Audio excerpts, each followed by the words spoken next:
ওয়ালাইকুম ওরহমতুল্লাহি ওয়াবারাকাতুহু। সকলকে অনেক, অনেক শুভেচ্ছা জানিয়ে শুরু করছি আমি শাহাদাত। আজকে আমরা এখন টিভির একটি অ্যাম অনুষ্ঠান আরোগ্য নিকেতন, যার স্পন্সর ছিলেন এই বছর এই অনুষ্ঠানটির বাংলাদেশ এন্ডোক্রিন সোসাইটি এবং এসকেএফ নামে যে ফার্মাসিউটিক্যাল কোম্পানিটি রয়েছে তারা।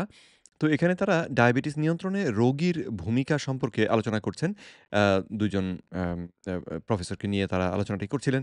তো এই আলোচনাটিকে আজকে আমরা রিভিউ করার চেষ্টা করব। এই আলোচনাটি প্রকাশিত হয়েছে YouTube এ আর গত ২ দিন আগে। তো একদম নতুন, নতুন।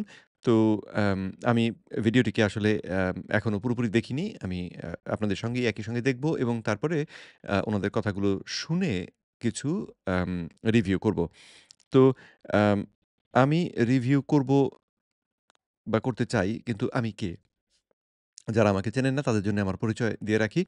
আমার নাম মোহাম্মদ শাহাদাত হোসেন। আমি আমেরিকান নিউট্রিশন অ্যাসোসিয়েশন থেকে ২০২০ সালে অ্যাডভান্সড কিটোজেনিক নিউট্রিশন ট্রেনিংটি সম্পন্ন করেছি এবং এই ট্রেনিংয়ের অংশ হিসেবে জানতে পারি যে টাইপ 2 ডায়াবেটিস রোগটি আসলে অত্যন্ত সহজ, সরল একটি অসুখ যারকে কিটোজেনিক খাদ্য অভ্যাস বা স আ লো কার্বোহাইড্রেট ডায়েট বা সীমিত শর্করা ভিত্তিক খাদ্য অভ্যাসের মাধ্যমে এই অসুখটিকে ঘুম পাড়িয়ে দেওয়া যায়, থামিয়ে দেওয়া যায়, বা নির্বাপন করে দেওয়া যায়। তো আম যার অর্থ হচ্ছে যে যতদিন পর্যন্ত আপনি এই ডায়েট ধরে থাকবেন, ততদিন পর্যন্ত আপনার ডায়াবেটিস জনিত যে জটিলতা যেগুলো, রক্তে চিনি ওঠানামা করা বা দীর্ঘমেয়াদে অঙ্গহানি হওয়ার ভয়, এইগুলো আর থাকবে না। তবে যদি আপনি এই খাদ্যাভ্যাস ছেড়ে দিয়ে আবার পুরনো খাদ্যাভ্যাসে ফিরে যান বা অন্য কোনো খাদ্যাভ্যাস আ অনুসরণ করেন, তাহলে বলা যায় না আবার ডায়াবেটিসটা ফিরে আসতে পারে। তো এই বিষয়ে জানার পরে আমি সাধার অ্যা বাংলাদে মানে বাংলাদেশে এবং বাংলা ভাষাভাষী মানুষের মধ্যে ডায়াবেটিস রোগ সম্পর্কে আম নতুন যে চিত্রটি সেটি তুলে ধরার চেষ্টা করছি এবং আশা করছি যে সাধারণ মানুষ এই তথ্যগুলো জানলে তাদের খাদ্যাভ্যাস পরিবর্তনের মাধ্যমে অনেকেই, ১০০ ভাগ হয়তো হবেন না, কিন্তু অনেকেই তাদের ডায়াবেটিসকে ঘুম পাড়িয়ে দিতে পারবেন এবং অনেকেই ডায়াবেটিস থেকে নিজেদেরকে সুরক্ষিতও রাখতে পারবেন। তো আম স ডায়াবেটিস মুক্ত বা টাইপ 2 ডায়াবেটিস মুক্ত বাংলাদেশ আমার স্বপ্ন এবং সেই স্বপ্ন বাস্তবায়নে আশা করছি আপনারা আমার সঙ্গে থাকবেন। তো এবারে আমার পরিচয় হয়ে গেল। এম চলুন এবারে আমরা এই ভিডিওটি দেখি এবং আম ওনারা যে কথাগুলো বলছেন সেগুলোর মধ্যে কোথায় আমি কিছু ফাঁক দেখতে পাই, আম আ সমস্যা দেখতে পাই, সেগুলো পর্যালোচনা করব। তো আমরা ১ম এ ভিডিওটির শুরুতে চলে যাই, সেখান থেকে শুরু করি। ডায়াবেটিস রোগীদের সংখ্যাটা কিন্তু দিন, দিন বৃদ্ধি পাচ্ছে। এমনকি কিশোর-কিশোরীদের মাঝেও কিন্তু ডায়াবেটিস হওয়ার প্রবণতাটা কিন্তু অনেক বেশি এখন দেখা যায়। মজার ব্যাপার হচ্ছে ডায়াবেটিস নিয়ে অনেক কাজ হচ্ছে। বাংলাদেশ এন্ডোক্রিন সোসাইটি হয়েছে, বাংলাদেশ ডায়াবেটিক সমিতি হয়েছে এবং তারা অনেক কিছু করছেন, কিন্তু তারপরেও ডায়াবেটিস হওয়া কমছে না। তো শুরুতেই আপনাদের তাহলে আমি পয়েন্ট আউট করব, আপনাদের দৃষ্টিতে ধরিয়ে দেব যে এই প্রতিষ্ঠানগুলো আসলে আ খুব আমাদের অ্যা উপকার করতে পারছে না। এই প্রতিষ্ঠানগুলো আমাদের আম এই ডায়াবেটিস রোগ নিয়ন্ত্রণে খুব সফল ভূমিকা রাখতে পারছে না। ইন্টারন্যাশনাল ডায়াবেটিস ফেডারেশনের তথ্য মতে বাংলাদেশে এখন পর্যন্ত প্রায় ১,৩০,০০,০০০ থেকে ৪০ লক্ষের বেশি সংখ্যক ডায়াবেটিক পেশেন্ট রয়েছে। ধারণা করা হচ্ছে যে ২০৪০ থেকে ৫০ সালের মধ্যে সেই সংখ্যাটা কিন্তু আরো অনেক বেশি বেড়ে যাবে। ডায়াবেটিস নিয়ন্ত্রণ শুধুমাত্র ঔষধের উপর কিন্তু ডিপেন্ড করে না। সেটা কিন্তু তো জিনিসটা বেড়েই যাবে এটা উনাদের ধারণা। এবং এ পর্যন্ত যেই মাত্রায় বেড়েছে সেই মাত্রার উপর ভিত্তি করে ওনারা হয়তো এই প্রেডিকশনটা করেছেন বা এই ভবিষ্যদ্বাণী করেছেন। কিন্তু আমরা কিছু অত্যন্ত সহজ সরল পরিবর্তন যদি আমাদের জীবনে করতে পারি, তাহলে কিন্তু ডায়াবেটিস থেকে মুক্তি বা ডায়াবেটিস থেকে আত্মরক্ষা করতে পারি, সুরক্ষিত থাকতে পারি। তো আম যার মধ্যে সবথেকে গুরুত্বপূর্ণ যেটা সেটি হচ্ছে খাবার থেকে শর্করা জাতীয় খাবারগুলোকে বাদ দিয়ে দেওয়া। তো যাই হোক, বিস্তারিত আমরা সামনে আরো আলোচনা করব।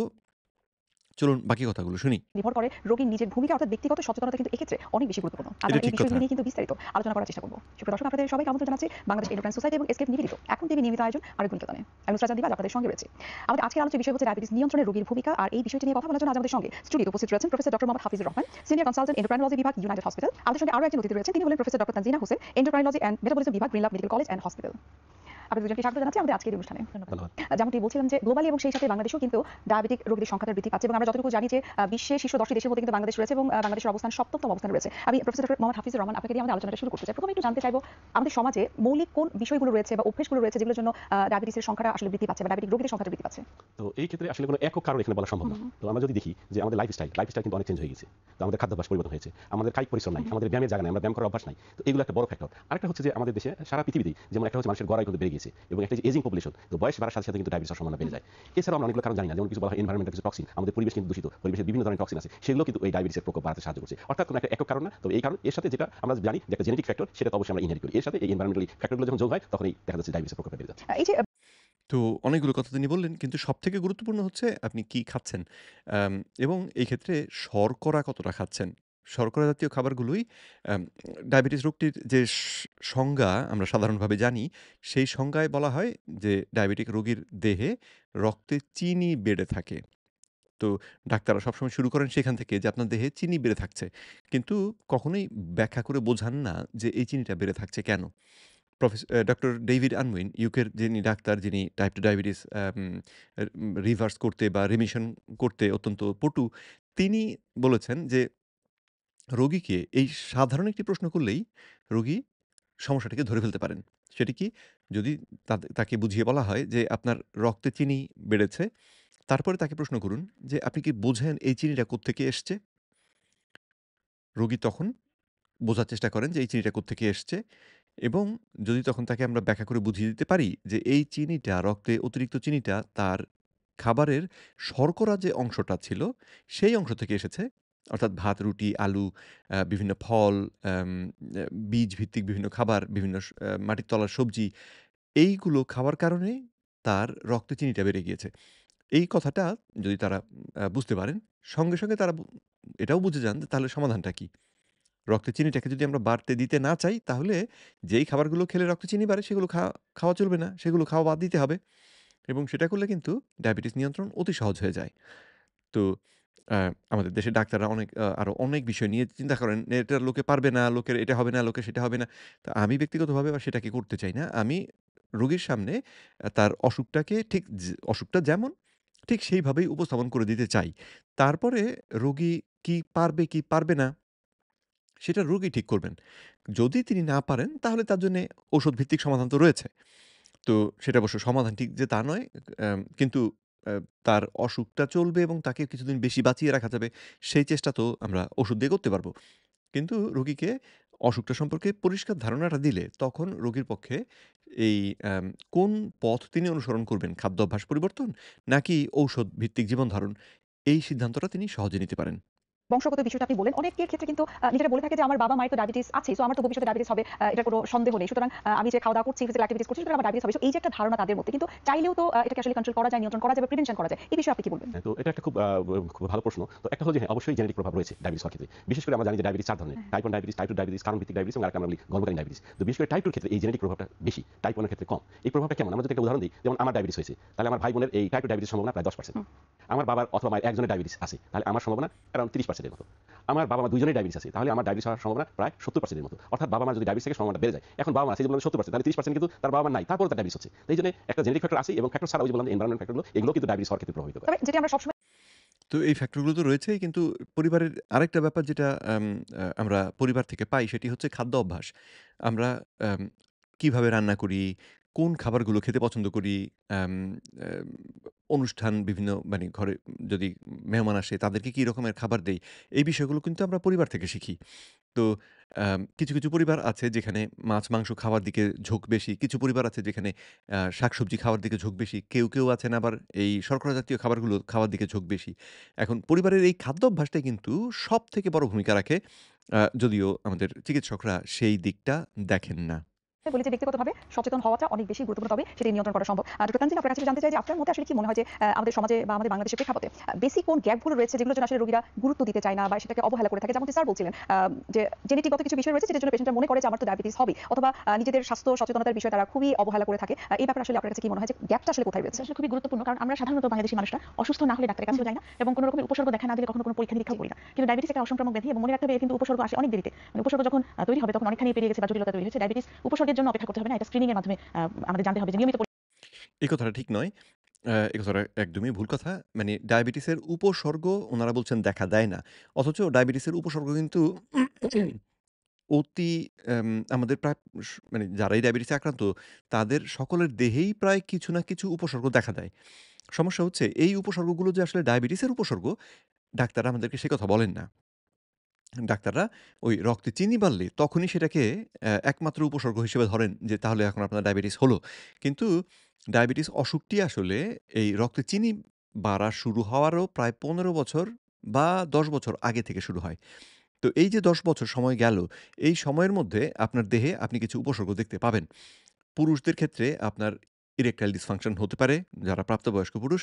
তা আপনাদের ঘাড় কালো হয়ে যেতে পারে। অনেক বাচ্চার আমি রাস্তায় দেখি, অনেক বাচ্চা মোটাকাটা এবং তাদের ঘাড় কালো। মানে ঘাড় তার দেহের যে ত্বকের রং, তার থেকে ঘাড়টা বিশেষ রকমভাবে কালো। এবং এটা দেখলেই বোঝা যায় যে এই বাচ্চাটি অতিরিক্ত ইনসুলিন তার দেহে প্রবাহিত হচ্ছে। তো সেটা টাইপ 2 ডায়াবেটিসের একটি লক্ষণ। টাইপ 2 ডায়াবেটিস রোগটিকে যদিও উনারা সবসময় বলেন যে রক্তে চিনি বেড়ে গিয়েছে সেটাই হচ্ছে অসুখ। কিন্তু আসলে কিন্তু অসুখটা হচ্ছে যে দেহে আপনার ইনসুলিন হরমোনটা বেশি, মাত্রাতিরিক্ত এবং সেই হরমোনের কারণে দেহের মধ্যে বিভিন্ন রকমের লক্ষণ মাফ করবেন প্রকাশ পায়। যেমন যেগুলো বলছিলাম যে ঘাড় কালো হয়ে যাওয়া, গলার মধ্যে ছোট, ছোট আঁচিল হওয়া, মাশরুমের মতন দেখতে আঁচিল আম যেগুলো গলার মধ্যে দেখা যায়। মাফ করবেন। হঠাৎ করে গলায় ব্যাঙ ঢুকে গেল। তো সেগুলো তারপরে রয়েছে যদি কারো উচ্চ রক্তচাপ ধরা পড়ে, তার দেহে ডায়াবেটিস চলছে। যার যে অতিরিক্ত মোটা হয়ে গিয়েছে, তার দেহে ডায়াবেটিস চলছে। মহিলাদের যদি পলিসিস্টিক ওভারিয়ান সিনড্রোম কেউ অনুভব করেন, তার দেহে ডায়াবেটিস আছে। তারপরে আম আরো আছে মহিলাদের সামনের দিকে মাথার চুল পড়ে যায়, দাড়ি গোঁফ গজায়। এই সমস্যাগুলো যদি কারো থাকে, তাহলে তার ডায়াবেটিস রোগ তার দেহে বাসা বেঁধে যাচ্ছে। তো এগুলো হচ্ছে কতগুলো লক্ষণ, যেই লক্ষণগুলো দেখলে আমরা এমনিতেই বুঝতে পারি যে এই মানুষটার দেহে ডায়াবেটিস বাসা বেঁধে যাচ্ছে বা বাসা বেঁধে ফেলেছে। কিন্তু আমাদের চিকিৎসকরা যেহেতু এই লক্ষণগুলোর কথা আমাদেরকে বলেন না, সেজন্য আমরা এই লক্ষণগুলোকে গুরুত্ব দেই না। আমরা মনে করি আমি তো ভালোই আছি এবং ফলে আম আমরা মনে করি যে আমাদের টাইপ 2 ডায়াবেটিস ধরা পড়ছে না। তো ডাক্তাররা অনেকে এই লক্ষণগুলো সম্পর্কে আসলে জানেন না। আবার অনেকে জানেন কিন্তু জেনেও ঠিক রোগীদেরকে বলেন না। কেন? সেটা একটা মজার ব্যাপার। তো উনি যেমন বললেন যে কোনো উপসর্গ ধরা পড়ে না, কথাটা আসলে ঠিক না। উপসর্গ অনেকগুলোই ধরা পড়ে। সমস্যা হচ্ছে যে এই উপসর্গগুলো যে আসলে ডায়াবেটিসের উপসর্গ, এই কথাটি ডাক্তার আমাদেরকে বলেননি।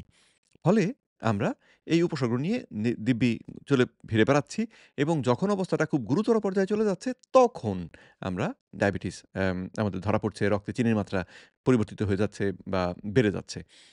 রক্তে আমরা যদি অনেকে এই যে লিপিড প্রোফাইল পরীক্ষাটি করি, সুস্থ থাকা অবস্থায় যদি কেউ লিপিড প্রোফাইল পরীক্ষা করে দেখেন যে তার ট্রাইগ্লিসারাইড এইচডিএল এর তুলনায় দ্বিগুণেরও বেশি।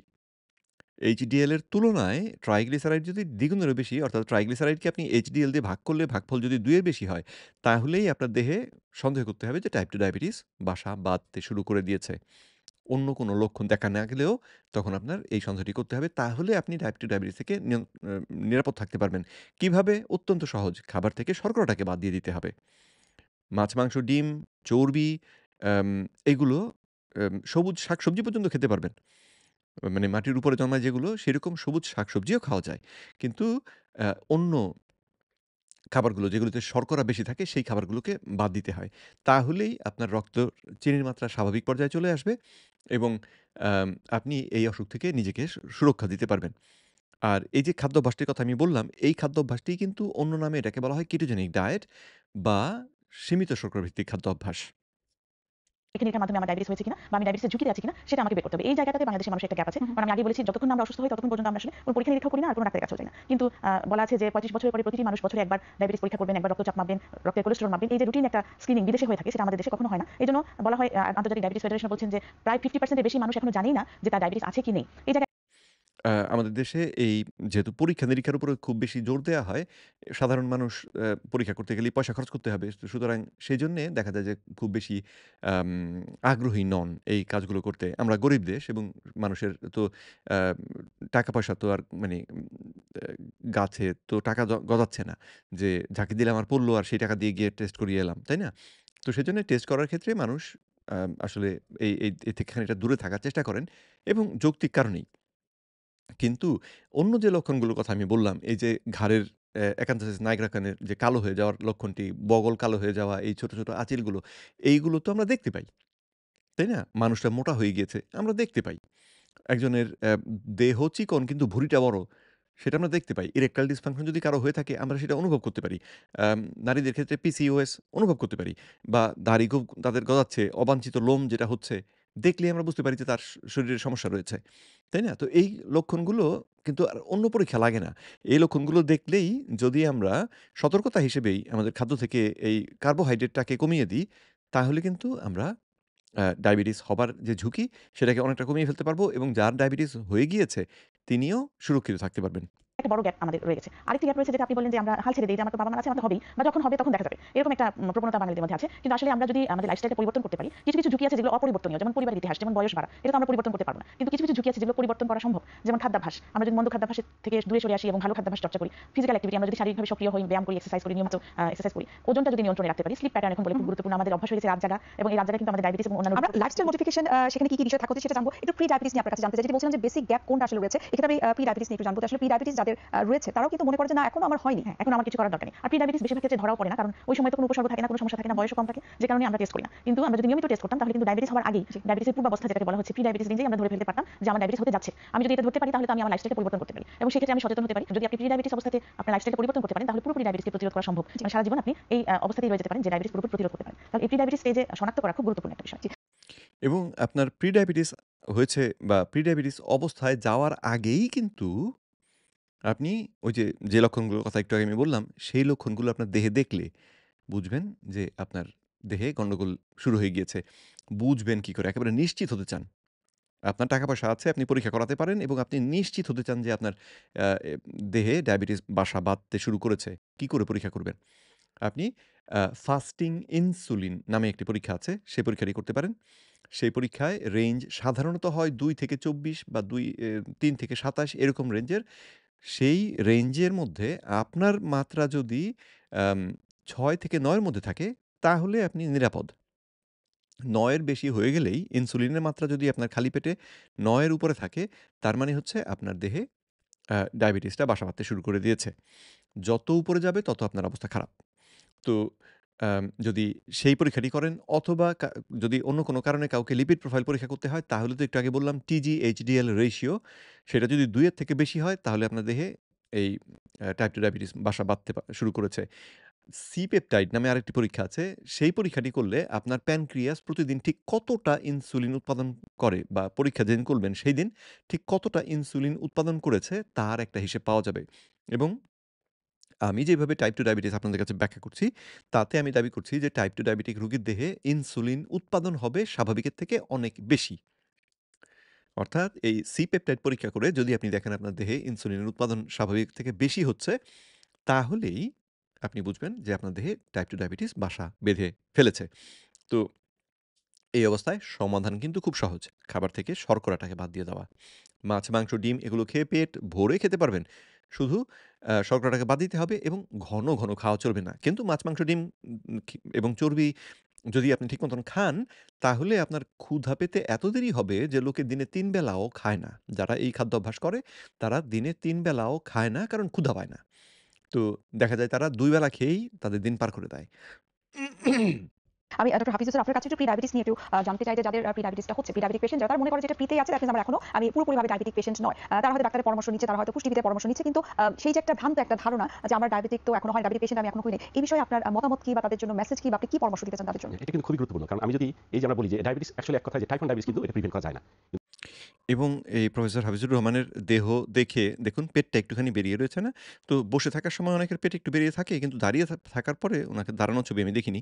কিন্তু দাঁড়িয়ে গেলেও যদি দেখা যায় যে পেটটা এরকম একটুখানি ঢোলের মতন সামনে এগিয়ে আছে, তাহলে উনার দেহেও আসলে অতিরিক্ত ইনসুলিনের সমস্যাটি শুরু হয়ে গিয়েছে। উনার দেহেও এই টাইপ 2 ডায়াবেটিস বাসা বেঁধে গিয়েছে। উনি হয়তো এখনো জানেন না। টাইপ 2 ডায়াবেটিস কিন্তু প্রিভেন্ট করা যায়। তাহলে কখন প্রিভেন্ট করা যাবে? এই যে যখন সে প্রি ডায়াবেটিস আক্রান্ত। তো একটা জিনিস খুব গুরুত্বপূর্ণ এখানে যে অনেকে ভাবছে যে আমার তো প্রি ডায়াবেটিস। জি। তাহলে আমার তো ডায়াবেটিস হয় নাই। তাহলে আমার কোনো ঝুঁকি নেই। অবশ্যই তার ঝুঁকি আছে। যখন সে প্রি ডায়াবেটিক অবস্থায় থাকে তখন একজন স্বাভাবিক যে যার ডায়াবেটিস নাই তার থেকে আমরা বলি কার্ডিওভাস্কুলার ঝুঁকি অনেক বেশি। এইজন্য তখন এই কার্ডিওভাস্কুলার ঝুঁকিটাকে তাকে স্ক্রিন করতে হবে যে তার হার্ট ডিজিজ হওয়ার ঝুঁকি বেশি, তার স্ট্রোক হওয়ার ঝুঁকিটা বেশি, একজন যার ডায়াবেটিস নাই তার থেকে। এছাড়াও ডায়াবেটিস অন্য কমপ্লিকেশন জটিলতা আমরা বলি মাইক্রোভাস্কুলার কমপ্লিকেশন যেমন কিডনি, চোখ বা নার্ভ এগুলোর জটিলতাটা খুব কম ডায়াবেটিস হওয়ার থেকে। কিন্তু তারপর কিন্তু তার ঝুঁকি রয়েছে। তাহলে এই ক্ষেত্রে অবশ্যই তাকে স্ক্রিনিং করতে হবে। তার ডায়াবেটিসের সাথে ব্লাড প্রেশার বেশি আছে কিনা, তার কোলেস্টেরল বেশি আছে কিনা, তার ওজনটা বেশি কিনা। এই দিকে অ্যাড্রেস করতে হবে। না হলে কিন্তু তার ওই কার্ডিওভাস্কুলার রিস্কের জন্য ওই রোগগুলা তার হতে পারে। আর ২ নম্বর হলো যে এটা তো গেল তার ইয়ে। তারপরে হলো যে তার ডায়াবেটিস হওয়ার ঝুঁকিটা থাকে। আমরা এইভাবে বলি যে একজনের যার প্রি-ডায়াবেটিস আছে তার নেক্সট 10 ইয়ার্স বলা হয় প্রায় 1/3 এর মতো সে যদি ইয়ে করে সাধারণত ভালো হয়ে যায়। 1/3 এইভাবে থাকে এবং 1/3 টা ডায়াবেটিস হয়ে যায়। তাহলে আমার জানি ডায়াবেটিস ভবিষ্যতে না হয়। জি। তাহলে সেইজন্য আমাকে খেয়াল করতে হবে। আমি কি করতে পারি? এখানে বলা হয় যে লাইফস্টাইল মডিফিকেশনটা যদি আমি ভালো করতে পারি তাহলে বলা হয় প্রায় 58% ক্ষেত্রে আমি ডায়াবেটিসকে প্রিভেন্ট করতে পারব। অর্থাৎ যদিও ওনারা এই প্রি-ডায়াবেটিসটাকে ডায়াবেটিস বলেন না। কিন্তু যদি আপনি বাস্তবতা আ নিরীক্ষে দেখেন তাহলে প্রি-ডায়াবেটিস বলে আসলে বিষয় কিছু নাই। প্রি-ডায়াবেটিসটা আসলে ডায়াবেটিস কিন্তু গুরুতর পর্যায়ে পৌঁছায় নাই। যার কারণে রক্তে চিনি এখনো বাড়তেছে না। ডায়াবেটিস যখন গুরুতর পর্যায়ে পৌঁছায় তখন রক্তে চিনি বাড়ে। তো তখন ডাক্তাররা উম ডায় মানে এই অসুখটাকে, এই অবস্থাটাকে ডায়াবেটিস বলতে শুরু করেন। কিন্তু মূল সমস্যাটা কিন্তু শুরু হয়েছে ১০ বছর আগে। সুতরাং প্রি-ডায়াবেটিক অবস্থাটা যদিও ওনারা বলছেন যে অ্যাম অত খারাপ না। তো হ্যাঁ, গুরুতর অবস্থা থেকে কম গুরুতর অবস্থাটা তো অত খারাপ না ঠিক। কিন্তু সুস্থ শরীরের তুলনায় প্রি-ডায়াবেটিকটা কিন্তু অনেকটাই খারাপ। অনেকটাই গুরুতর।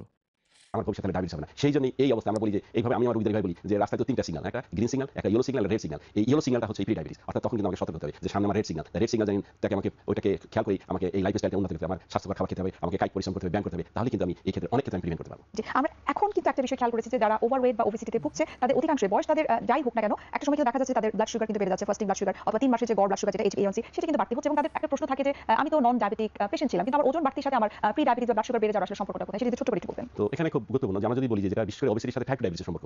একটা যখন ওবেসিটির ক্ষেত্রে কি হয় শরীরে ইনসুলিনের কার্যক্ষমতাটা কমে যায়। তো টাইপ 2 ডায়াবেটিসের প্রধান একটা কারণ হচ্ছে শরীরে এই যে আমরা বললাম যেটা তার ইনসুলিনের কার্যক্ষমতা কমে যায় এবং এর সাথে তখন দেখা যায় যে তার বিটা সেল ইনসুলিন তৈরি হয় ওইটা কিছুটা ফেল করে যায়। তো এই যে রেজিস্ট্যান্সটা বেড়ে যাওয়ার জন্য কিন্তু এক পর্যায়ে তার বিটা সেলটা ওভারকাম করতে পারে না এবং বলা হয় যার ডায়াবেটিস যে ওবেজ তার প্রায় বলা হয় যে 6 থেকে 7% ডায়াবেটিস হওয়ার সম্ভাবনা বেশি। যার ওভারওয়েট তার প্রায় 3% তার 3 গুণ তার ডায়াবেটিস হওয়ার সম্ভাবনা বেশি। তাহলে এই যে সম্ভাবনা বেড়ে যাচ্ছে এইজন্যই যে তার ওই দেখা যাচ্ছে যে তার ইনসুলিনের কার্যক্ষমতা কমে যাচ্ছে। এছাড়া আমরা দেখি যখন তার স্বাস্থ্য বেড়ে যায় এর সাথে আরো কিছু কোমরবিড ডিজিজ আমরা বলি তাদের কোলেস্টেরল বেড়ে যাচ্ছে, তার ব্লাড প্রেশার বেড়ে যাচ্ছে। তো এইগুলো কিন্তু এই ডায়াবেটিস এবং ডায়াবেটিসের জটিলতাকে আরো বাড়িয়ে দিতে পারে ভবিষ্যতে। খুবই চমৎকার বলছেন স্যার। ডক্টর তানজিন আপনি বলছিলেন যে ডায়াবেটিস নিয়ন্ত্রণের ক্ষেত্রে লাইফস্টাইল মডিফিকেশন খুবই গুরুত্বপূর্ণ। এক্ষেত্রে আসলে অনেকগুলো বিষয় চলে আসে। এটা তো আসলে একটা প্যাকেজ নিজেকে ভালো রাখার জন্য। আমি যদি বলি প্রথম কোন ৩ টা জিনিসকে আমি ফার্স্ট প্রায়োরিটি দিব? প্রথমত খাদ্যাভ্যাসের পরিবর্তন। এক্ষেত্রে বলে রাখি যে আমাদের জন্য সবচেয়ে ভালো খাদ্যাভ্যাস হচ্ছে একটা ব্যালেন্স ডায়েট বা সুষম খাদ্যাভ্যাস যেটা। যেখানে খাদ্যের সবগুলো আইটেমই থাকবে কিন্তু সেটি পরিমিত এবং ভালো আইটেম থাকবে। একদম ভুল কথা। এটা একেবারেই ভুল কথা। অ্যাম এবং যদি এই বিষয়টাকে বা এই কথাটাকে সত্য বলে বা বৈজ্ঞানিকভাবে সঠিক বলে দাবি করার জন্যে যে গবেষণা দরকার, উনারা এরকম কোনো গবেষণা দেখাতে পারবেন না। যে এই যে সুষম খাবার উনি যেটাকে বলছেন, যে সব রকমের খাবার থাকবে এবং ওনারা যেই খাদ্যের একটা মডেল আ দেন আমাদেরকে যেখানে ৪০ থেকে ৪৫ ৫৫% পর্যন্ত শর্করা থাকে, সেই খাদ্য অভ্যাস ব্যবহার করে ডায়াবেটিস কারো সেরেছে, এইরকম কোনো প্রমাণ নেই। আর আমেরিকান ডায়াবেটিক সমিতি বা ডায়াবেটিক অ্যাসোসিয়েশন, বাংলাদেশ ডায়াবেটিক সমিতি এরা অনেকেই গাইডলাইন তৈরি করছেন এবং সেই গাইডলাইন অনুসারে রোগীদের চলতে উৎসাহিত করছেন। কিন্তু এই গাইডলাইন অনুযায়ী যারা চলছে তাদের অসুখ কিন্তু সারছে না। তো এই যে খাদ্য অভ্যাসের কথা উনি বললেন সুষম খাবার, এটা আসলে ডায়াবেটিস রোগীর জন্যে উপযুক্ত নয়। একেবারেই নয়। উনাদের জানা নাই কিন্তু এটা আসলে ডায়াবেটিক রোগীর জন্য উপযুক্ত নয়। যে খাবারটা বা খাবারের যেই অংশটা আমার রক্তে চিনি বাড়িয়ে আমাকে বিপত্তির মধ্যে ফেলে, সেটা আমি খাবো কেন? মানে যদি আমার বাদাম খেলে অ্যালার্জি হয়, তাহলে তো আমরা বাদাম খাই না। তো তাহলে ডায়াবেটিস রোগের মধ্যে যদি শর্করা খেলে আমার চিনি বেড়ে যায় এবং চিনি নিয়েই যত জটিলতা তৈরি হয়, তাহলে আমি শর্করা কেন খাবো? কেউ দাবি করতে পারেন যে শর্করা না খেলে বাঁচবো কি করে? শর্করা না খেলে আমাদের লিভার নিজেই গ্লুকোজ তৈরি করতে পারে। সুতরাং শর্করা খাওয়া মানুষের জন্য বাধ্যতামূলক নয়। তো এই ঘটনাটা বা এই তথ্যটা ২০০৫ সালে অ্যাম আমেরিকার একাডেমি অফ সায়েন্সেস সেখান থেকে একটা রিপোর্টে তারা এটা উল্লেখ করে দিয়েছেন। অর্থাৎ আমাদের এই শর্করা খাওয়ার ব্যাপারটা গুরুত্বপূর্ণ নয় একেবারেই। আমি সারা জীবনে যদি শর্করা ১ কণাও না খাই, তাহলেও আমার কোনো ক্ষতি হবে না। তো তাহলে কেন একজন ডায়াবেটিস রোগীকে যার রক্তে চিনিটা শর্করার সঙ্গে একেবারে সরাসরি সম্পৃক্ত সম্পর্কযুক্ত, কেন তাকে আমি শর্করা খাবার খেতে অ্যালাও করব? তাকে বলে দিতে হবে যে শর্করা আপনি খেতে পারবেন না, খেলে আপনার শরীরে গন্ডগোল হয়। তারপরেও হয়তো তিনি পুরোটা মানবেন না, কিছু চোরামি করবেন, একটু এখানে খেয়ে ফেলবেন। কিন্তু কমপক্ষে তিনি জানবেন যে এটাই তার বিপদ, এটাই তার ক্ষতি করে। তো সেটা করলে চেষ্টা করবেন কম খেতে। যদি মাছ, মাংস অন্য কিছু থাকে তাহলে চেষ্টা করবেন শাকসবজি হয়তো একটু বেশি খেলেন, মাছ, মাংস একটু বেশি খেলেন এবং ওই ভাত, রুটি, আলু, ফল এগুলোকে কমিয়ে খেলেন। এরকম করতে পারেন। কিন্তু তথ্যটাই যদি হয় এরকম ভুল তথ্য যে অ্যা আপনার ডায়াবেটিস হলেও আপনার সুষম খাবার, আপনি সুস্থ হলেও সুষম খাবার। তাহলে সেই মানুষটা তো দিকশূন্যভাবে এই উনাদের কথা শুনবেন এবং বোকার মতন সুষম খাবার খেয়ে আম খুব সহজেই কবরের দিকে যাবেন। এভাবে আমরা খাদ্যাভ্যাস চর্চা করতে পারি। দ্বিতীয়ত কায়িক পরিশ্রম বাড়ানো। বিশ্ব স্বাস্থ্য সংস্থা বলে যে সপ্তাহে অন্তত ১৫০ মিনিট আমাদের হাঁটা উচিত। সেটা ভাগ করে সারা সপ্তাহে হতে পারে। এবং যতটা সম্ভব কাজের ক্ষেত্রেও সক্রিয় থাকা, সিঁড়ি ব্যবহার করা, হেঁটে বাজার করা, বাগান করা বা এই ধরনের কিছু করার চেষ্টা করা। তৃতীয়ত হচ্ছে আমি যেটা বলছিলাম যে ঘুমের প্যাটার্নটা ঠিক রাখা। মানে সময় মতো একটা ডিসিপ্লিন মেইনটেইন করা যে আমরা রাতে ঘুমাবো, দিনে কাজ করব, সময় মতো খাবো, প্রতিটা টাইম টেবিল মেইনটেইন করব। মানে সুশৃঙ্খল একটা জীবনযাপন করা। তো এই ব্যায়ামের ব্যাপারে যদি কেউ টাইপ 2 ডায়াবেটিস ধরা পড়ে গিয়ে থাকে এবং আপনার ওজন যদি বেশি হয় তাহলে ব্যায়াম শুরু না করাই বরং ভালো। প্রফেসর রয় টেইলর তার একটি লেকচার শুনছিলাম। সেখানে তিনি পরিষ্কার বললেন যে, নতুন কেউ যদি ওজন কমানোর চেষ্টা করতে থাকে তাহলে তাকে আমরা ব্যায়াম করতে বলি না। কারণ ব্যায়াম করলে এর একটা আ স মানে ব্যায়াম করার কারণে আমরা মনে করি অনেক তো পরিশ্রম করে এলাম। এরপর বাড়ি ফিরেই দেখা যায় কিছু একটা খেয়ে ফেলি। তো খেয়ে ফেললে ব্যায়াম করে যতটা উপকার পেয়েছিলাম তার থেকে বেশি ক্ষতি হয়ে যায় এই খাবার খেয়ে ফেলার কারণে। কখনো সেটা ইচ্ছাকৃত হয়, কখনো সেটা বাধ্য হয়ে করতে হয়। ক্ষুধা পায় সুতরাং আমরা করি। তো সেজন্য যারা ওজন কমাতে চান তাদের কিন্তু ব্যায়াম করা দরকার নেই। বরং আগে ওজনটা কমিয়ে নিয়ে খাদ্যাভ্যাস পরিবর্তন করে ১ম এ ওজনটা কমিয়ে নেবেন। খাদ্যাভ্যাস পরিবর্তনটা কি? খাবার থেকে শুধু শর্করাগুলো বাদ দিয়ে দেবেন। তারপরে পেট ভরে প্রোটিন এবং ফ্যাট যে খাবারগুলো সেগুলো খাবেন। খেয়ে অ্যাম আপনার ধীরে, ধীরে ওজন কমবে। ওজনটা কমে গেলে তারপরে আপনি ব্যায়াম শুরু করবেন। কারণ তখন আপনার গায়ে শক্তি বেড়ে যাবে। তখন আপনার নিজেকে মনে হবে আপনার বয়স কমে গিয়েছে। তখন আপনি ব্যায়াম করবেন। ব্যায়াম করা খুবই ভালো। কিন্তু এই ডায়াবেটিস যখন সামলানোর চেষ্টা করছেন, তখন ব্যায়াম করাটা বুদ্ধিমানের কাজ হবে না। ঘুমটা অবশ্যই ইম্পোর্টেন্ট। সময় মতন ঘুমাতে হবে। তবে আম সকলেই যে একেবারে ঘড়ি ধরে এই নিয়ম না মানলে তাদের ডায়াবেটিস হয়েই যাবে তা নয়। আ কিন্তু এই নিয়ম মেনে যদি করা যায়, ঘুমানো যায় এবং আ মানে আগে, আগে ঘুমিয়ে পড়া যায় এবং আগে, আগে ঘুম থেকে ওঠা যায়, তাহলে সেটা আমাদের জন্য উপকারী। এ বিষয়েও আম অনেক তথ্য রয়েছে। এই ৩ টা যদি আমরা করতে পারি তাহলে ডায়াবেটিস প্রতিরোধ করা সম্ভব। এমনকি ডায়াবেটিস নিয়ন্ত্রণে রেখে সারা জীবন সুস্থ থাকা সম্ভব। আচ্ছা, যেটা আপনি বলছিলেন যে ফিজিক্যাল অ্যাক্টিভিটিস এই যে কথাটি বললেন, এই কথাটা একটা ভুল কথা যে ডায়াবেটিস নিয়ন্ত্রণে রেখে সারা জীবন সুস্থ থাকা সম্ভব। উনারা যে ধারণা দিচ্ছেন, এই ধারণা মতে আপনি ডায়াবেটিস নিয়ন্ত্রণ করা বলতে আপনি শুধু রক্তের চিনির মাত্রাটাকে নিয়ন্ত্রণ করবেন। কিন্তু তলায় যে আপনার ইনসুলিনটা সাংঘাতিকভাবে বেড়ে রয়েছে এবং ইনসুলিনটা ক্রমান্বয়ে আরো বেড়েই চলেছে, যেটা এই অতিরিক্ত ইনসুলিন যে আপনার দেহে ভয়ংকর ক্ষতি করছে, এই বিষয়টা নিয়ে উনারা মোটেও দুশ্চিন্তা করেন না। তো এর ফলে যেটা হয় সেটা হচ্ছে যে একজন রোগী চেষ্টা করে তার রক্তের চিনির মাত্রাটাকে আ ঠিক রাখলো ঔষধ খেয়ে তারপরে খাওয়ার পরে হেঁটে বা এম কিন্তু অতিরিক্ত ইনসুলিন তার দেহে বিভিন্ন অঙ্গে ক্ষতি করে ফেলল। অতিরিক্ত ইনসুলিনের কারণেই এই হাইপারটেনশন অসুখটি প্রধানত হয় যে উচ্চ রক্তচাপ। তো এর টাইপ 2 ডায়াবেটিস এখনো আমার ধরা পড়েনি কিন্তু উচ্চ রক্তচাপ এবং আমি মনে করছি এটা শুধুই উচ্চ রক্তচাপ। আমি বুঝতেও পারছি না যে এটা আসলে টাইপ 2 ডায়াবেটিসেরই যে মূল কারণ ইনসুলিন বেশি থাকা, এই উচ্চ রক্তচাপটাও ঠিক একই কারণেই আমার দেহে এসেছে। তো এইরকম রোগীকে চিকিৎসা হিসেবে বরং আবার ইনসুলিন ইনজেকশন দেয়া হয়। তো ফলে রোগীর অবস্থা আরো খারাপ হয়। তো এই অবস্থা চলতে থাকলে আপনি রক্তের চিনিটাকে ম্যানেজ করেও আপনার যে পূর্ণ জীবন পাওয়ার কথা সেই জীবনটা পাবেন না। অবশ্যই আমাদের কার কখন মৃত্যু হবে সেটা আল্লাহ রাব্বুল আলামিন লিখে দিয়েছেন এবং সেভাবেই হবে। কিন্তু আমরা তো সুস্থ মানুষ দীর্ঘদিন বাঁচে, আ সুস্থ যিনি নন তিনি কম বাঁচেন এই কথাটা তো আমরা সাধারণভাবে দেখি আমাদের সমাজে। সেই বিচারে একজন মানুষ যিনি টাইপ 2 ডায়াবেটিক এবং তিনি তার চিনিকে নিয়ন্ত্রণ করে রেখেছেন, তিনিও কিন্তু যার এই চিনি নিয়ন্ত্রণের সমস্যাটি নেই, তার তুলনায় কম বাঁচবেন। তো তাহলে আসলে তো সমাধান হলো না। আসলে তো আমরা আ আমার যে পূর্ণ জীবন যেটা পাওয়ার সম্ভাবনা ছিল, সেই জীবনটা আমি পেলাম না। কারণ আমি আমার চিনিকে নিয়ন্ত্রণ করেছি কিন্তু ইনসুলিনকে দেখতেই পাইনি। ইনসুলিনটার দিকে তাকাইনি। যেটি খুবই গুরুত্বপূর্ণ এবং এবারের বিশ্ব ডায়াবেটিস দিবসের কিন্তু মূল প্রতিপাদ্য বিষয় ছিল যে কর্মস্থল হোক ডায়াবেটিস বান্ধব বা ডায়াবেটিস সহায়ক। তো সেক্ষেত্রে এই যে আমরা যারা কর্পোরেট লাইফ লিড করছি সেখানে হচ্ছে আমরা টানা বসে কাজ করছি। ডেস্ক জব যারা করে ২ ঘন্টা ৩ ঘন্টা ৭ ঘন্টা পর্যন্ত দেখা যায় তাদের টানা বসে কাজ করতে হয়। এক্ষেত্রে একজন এন্ডোক্রাইনোলজিস্ট হিসেবে এবারের যে প্রতিপাদ্য বিষয় সেটি আসলে আপনার কি মনে হয় যে কতটুকু ইমপ্লিমেন্ট করা সম্ভব আমাদের দেশে? এটা আসলে এখন বিশ্বজুড়ে একটি সমস্যা বলেই এবছর এই বিষয়টিকে প্রতিপাদ্য করা হয়েছে যে কর্মক্ষেত্রে আমরা যদি সচেতনভাবে লাইফস্টাইল চেঞ্জ না করি তাহলে আমাদের ডায়াবেটিসের ঝুঁকি বাড়বে। কারণ আমরা দিনের বেশিরভাগ সময় আসলে এখন কর্মক্ষেত্রে থাকি। তাহলে কর্মক্ষেত্রে কয়েকটা জিনিস অবশ্যই করতে হবে। এক নম্বর হচ্ছে হেলদি খাবার বা স্বাস্থ্যকর খাবারের একটা ব্যবস্থা করতে হবে। কারণ আমরা অনেকে কিন্তু সকালে ব্রেকফাস্ট দুপুরে লাঞ্চ কাজের ক্ষেত্রেই খেয়ে থাকি। তাহলে প্রতিটি অফিসে একটা হেলদি খাবারের ব্যবস্থা থাকা উচিত। যেখানে যেখানে আমরা আমাদের পছন্দ মতো ফলমূল, শাকসবজি এবং একটু ভালো খাবার খেতে পারি। এটা কিন্তু আমাদের খুবই লাক আছে, কারণ আমাদের অফিসগুলোতে সবসময় অফিস ক্যান্টিনে সবসময় রিচ খাবার থাকে, সিঙ্গারা, সমুচা, পুরি, পরোটা, এসবের বাইরে আর কিছু থাকে না। দ্বিতীয়ত হচ্ছে লম্বা সময় ধরে যে আমরা বসে কাজ করি, এটা আমাদের ঝুঁকি বাড়ায়। বিশ্বজুড়ে এখন বলছি অফিসগুলো ডিজাইন করা হচ্ছে এভাবে যে কিছুক্ষণ পর মানুষ যাতে উঠে দাঁড়ায়, স্ট্যান্ডিং ডেস্কের ব্যবস্থা করা হচ্ছে, যে দাঁড়িয়ে দাঁড়িয়ে ডেস্কে কাজ করা। আপনি যখন মিটিং করবেন তখন হেঁটে আরেকটা রুমে গেলেন, গিয়ে তার সঙ্গে মিটিং করলেন। ওয়াকিং মিটিং বলে একটা কথা আসছে, যে হেঁটে হেঁটে মিটিং করার কথা বলা হচ্ছে। অনেক অফিসে, বিদেশে অনেক অফিসে এবং বাংলাদেশেও আমি দেখেছি দু একটা অফিসের মধ্যেই কিছু জিমের ব্যবস্থা আছে, একটু ট্রেডমিল আছে। কেউ যদি চান জাস্ট 5 মিনিটের জন্য গিয়ে একটু ট্রেডমিল করে আসতে পারেন বা ব্যায়াম করতে পারেন। এই জিনিসগুলো ইনকর্পোরেট করতে হবে অফিসগুলোতে। আর তৃতীয়ত স্ট্রেস কমানোর একটা ব্যবস্থা করতে হবে। আমরা জানি যে জব মানে স্ট্রেস, চাকরি মানে স্ট্রেস, কিন্তু সেই স্ট্রেস ম্যানেজমেন্ট কিভাবে করতে হয় সেটাও আমাদের শিখতে হবে, নাহলে আসলে আমাদের নানা রকম রোগের ঝুঁকিও বাড়ে। আচ্ছা, তো এই সমস্ত কিছুই করতে গেলে আম যারা যারা ব্যবসা করেন তারা চট করেই বুঝতে পারেন যে এটা আসলে যিনি ব্যবসাটা করছেন, যিনি ইনভেস্টর, যিনি পয়সা ঢালছেন তার ঘাড়ের উপরে চাপিয়ে দেওয়া একটা ওজন। অথচ টাইপ 2 ডায়াবেটিস রোগটা সম্পর্কে তার যে কর্মী বাহিনী তাদেরকে যদি আমরা সঠিক তথ্যটা দিতাম যে আপনার ওজন একটু বেড়ে গিয়েছে, তার মানেই আপনার ডায়াবেটিস হয়ে গিয়েছে। যদি এইভাবে তাদেরকে বুঝিয়ে বলতে পারতাম, কারো ঘাড়ের এই রং দেখে একজন কলিগ যদি আরেকজন কলিগকে ঘাড়টা দেখেই বলে দিতে পারে যে, "ভাই আপনার ঘাড় কিন্তু কালো হয়ে গিয়েছে। ভাই আপনার গলায় কিন্তু আঁচিল দেখতে পাচ্ছি।" এই কথাগুলোর মাধ্যমে যদি অ্যাম আমরা একজন আরেকজনকে সচেতন করতাম, তাহলে কিন্তু এমনিতেই এই সমস্যাটা সমাধান করা অনেক বেশি সহজ হয়ে যেত। এই ব্যবসায়ীকে এত বেশি ইনভেস্ট করতে হতো না। তো কিন্তু আমরা সেটা করছি না। আমরা বরং ওই বজ্র আঁটুনি ফসকা গেরো সেরকম একটা ব্যাপার করছি।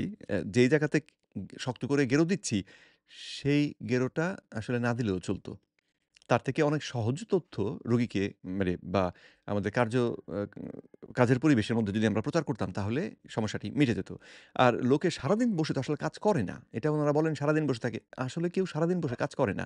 যেকোনো অফিসে গেলেই দেখবেন বসে থাকার অফিস যেটা সেখানেও লোকেরা একটু পরপরই ওঠে। বিভিন্ন কাজের জন্য উঠতে হয়।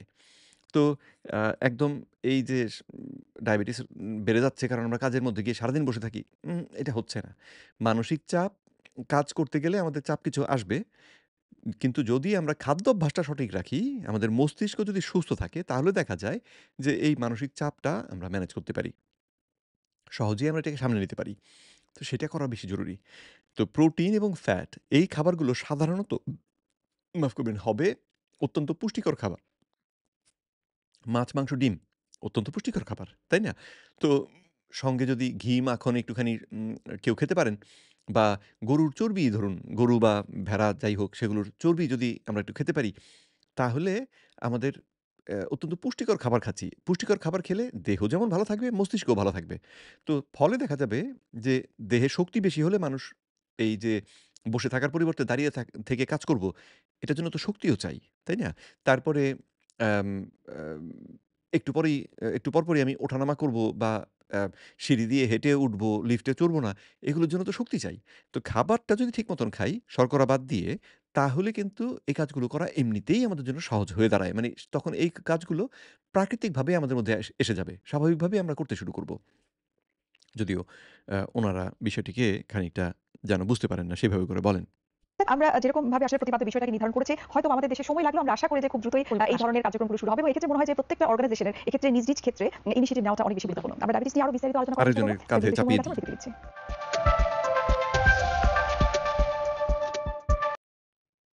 এসছে Introducing clinical অ্যাডভার্টাইজমেন্ট রে guidelines data in Ultimate Training, helping you see where your research influence.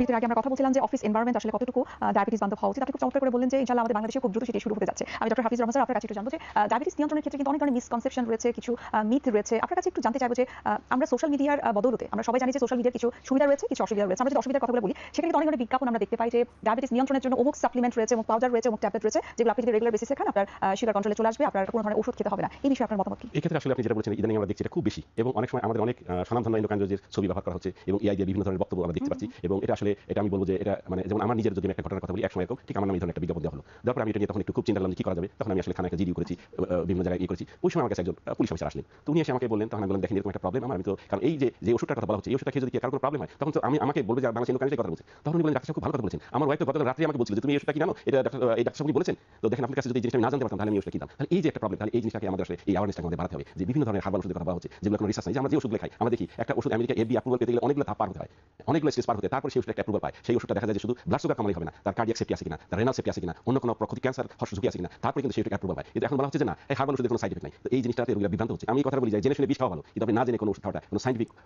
মানে একটা ব্যাকগ্রাউন্ড যে ওষুধটা মানে একটা প্রুফ নাই, সেই ধরনের ওষুধ সবাই না খাওয়াই ভালো। এক্ষেত্রে আসলে আমাদের সাধারণ তো এখানে মূল সমস্যাটা কিন্তু চিনি কেন্দ্রিক চিন্তা। টাইপ 2 ডায়াবেটিসকে যেহেতু চিনি কেন্দ্রিক একটা রোগ হিসেবে আমাদের সামনে উপস্থাপন করা হয়েছে, ওনারাই সেটা করেছেন।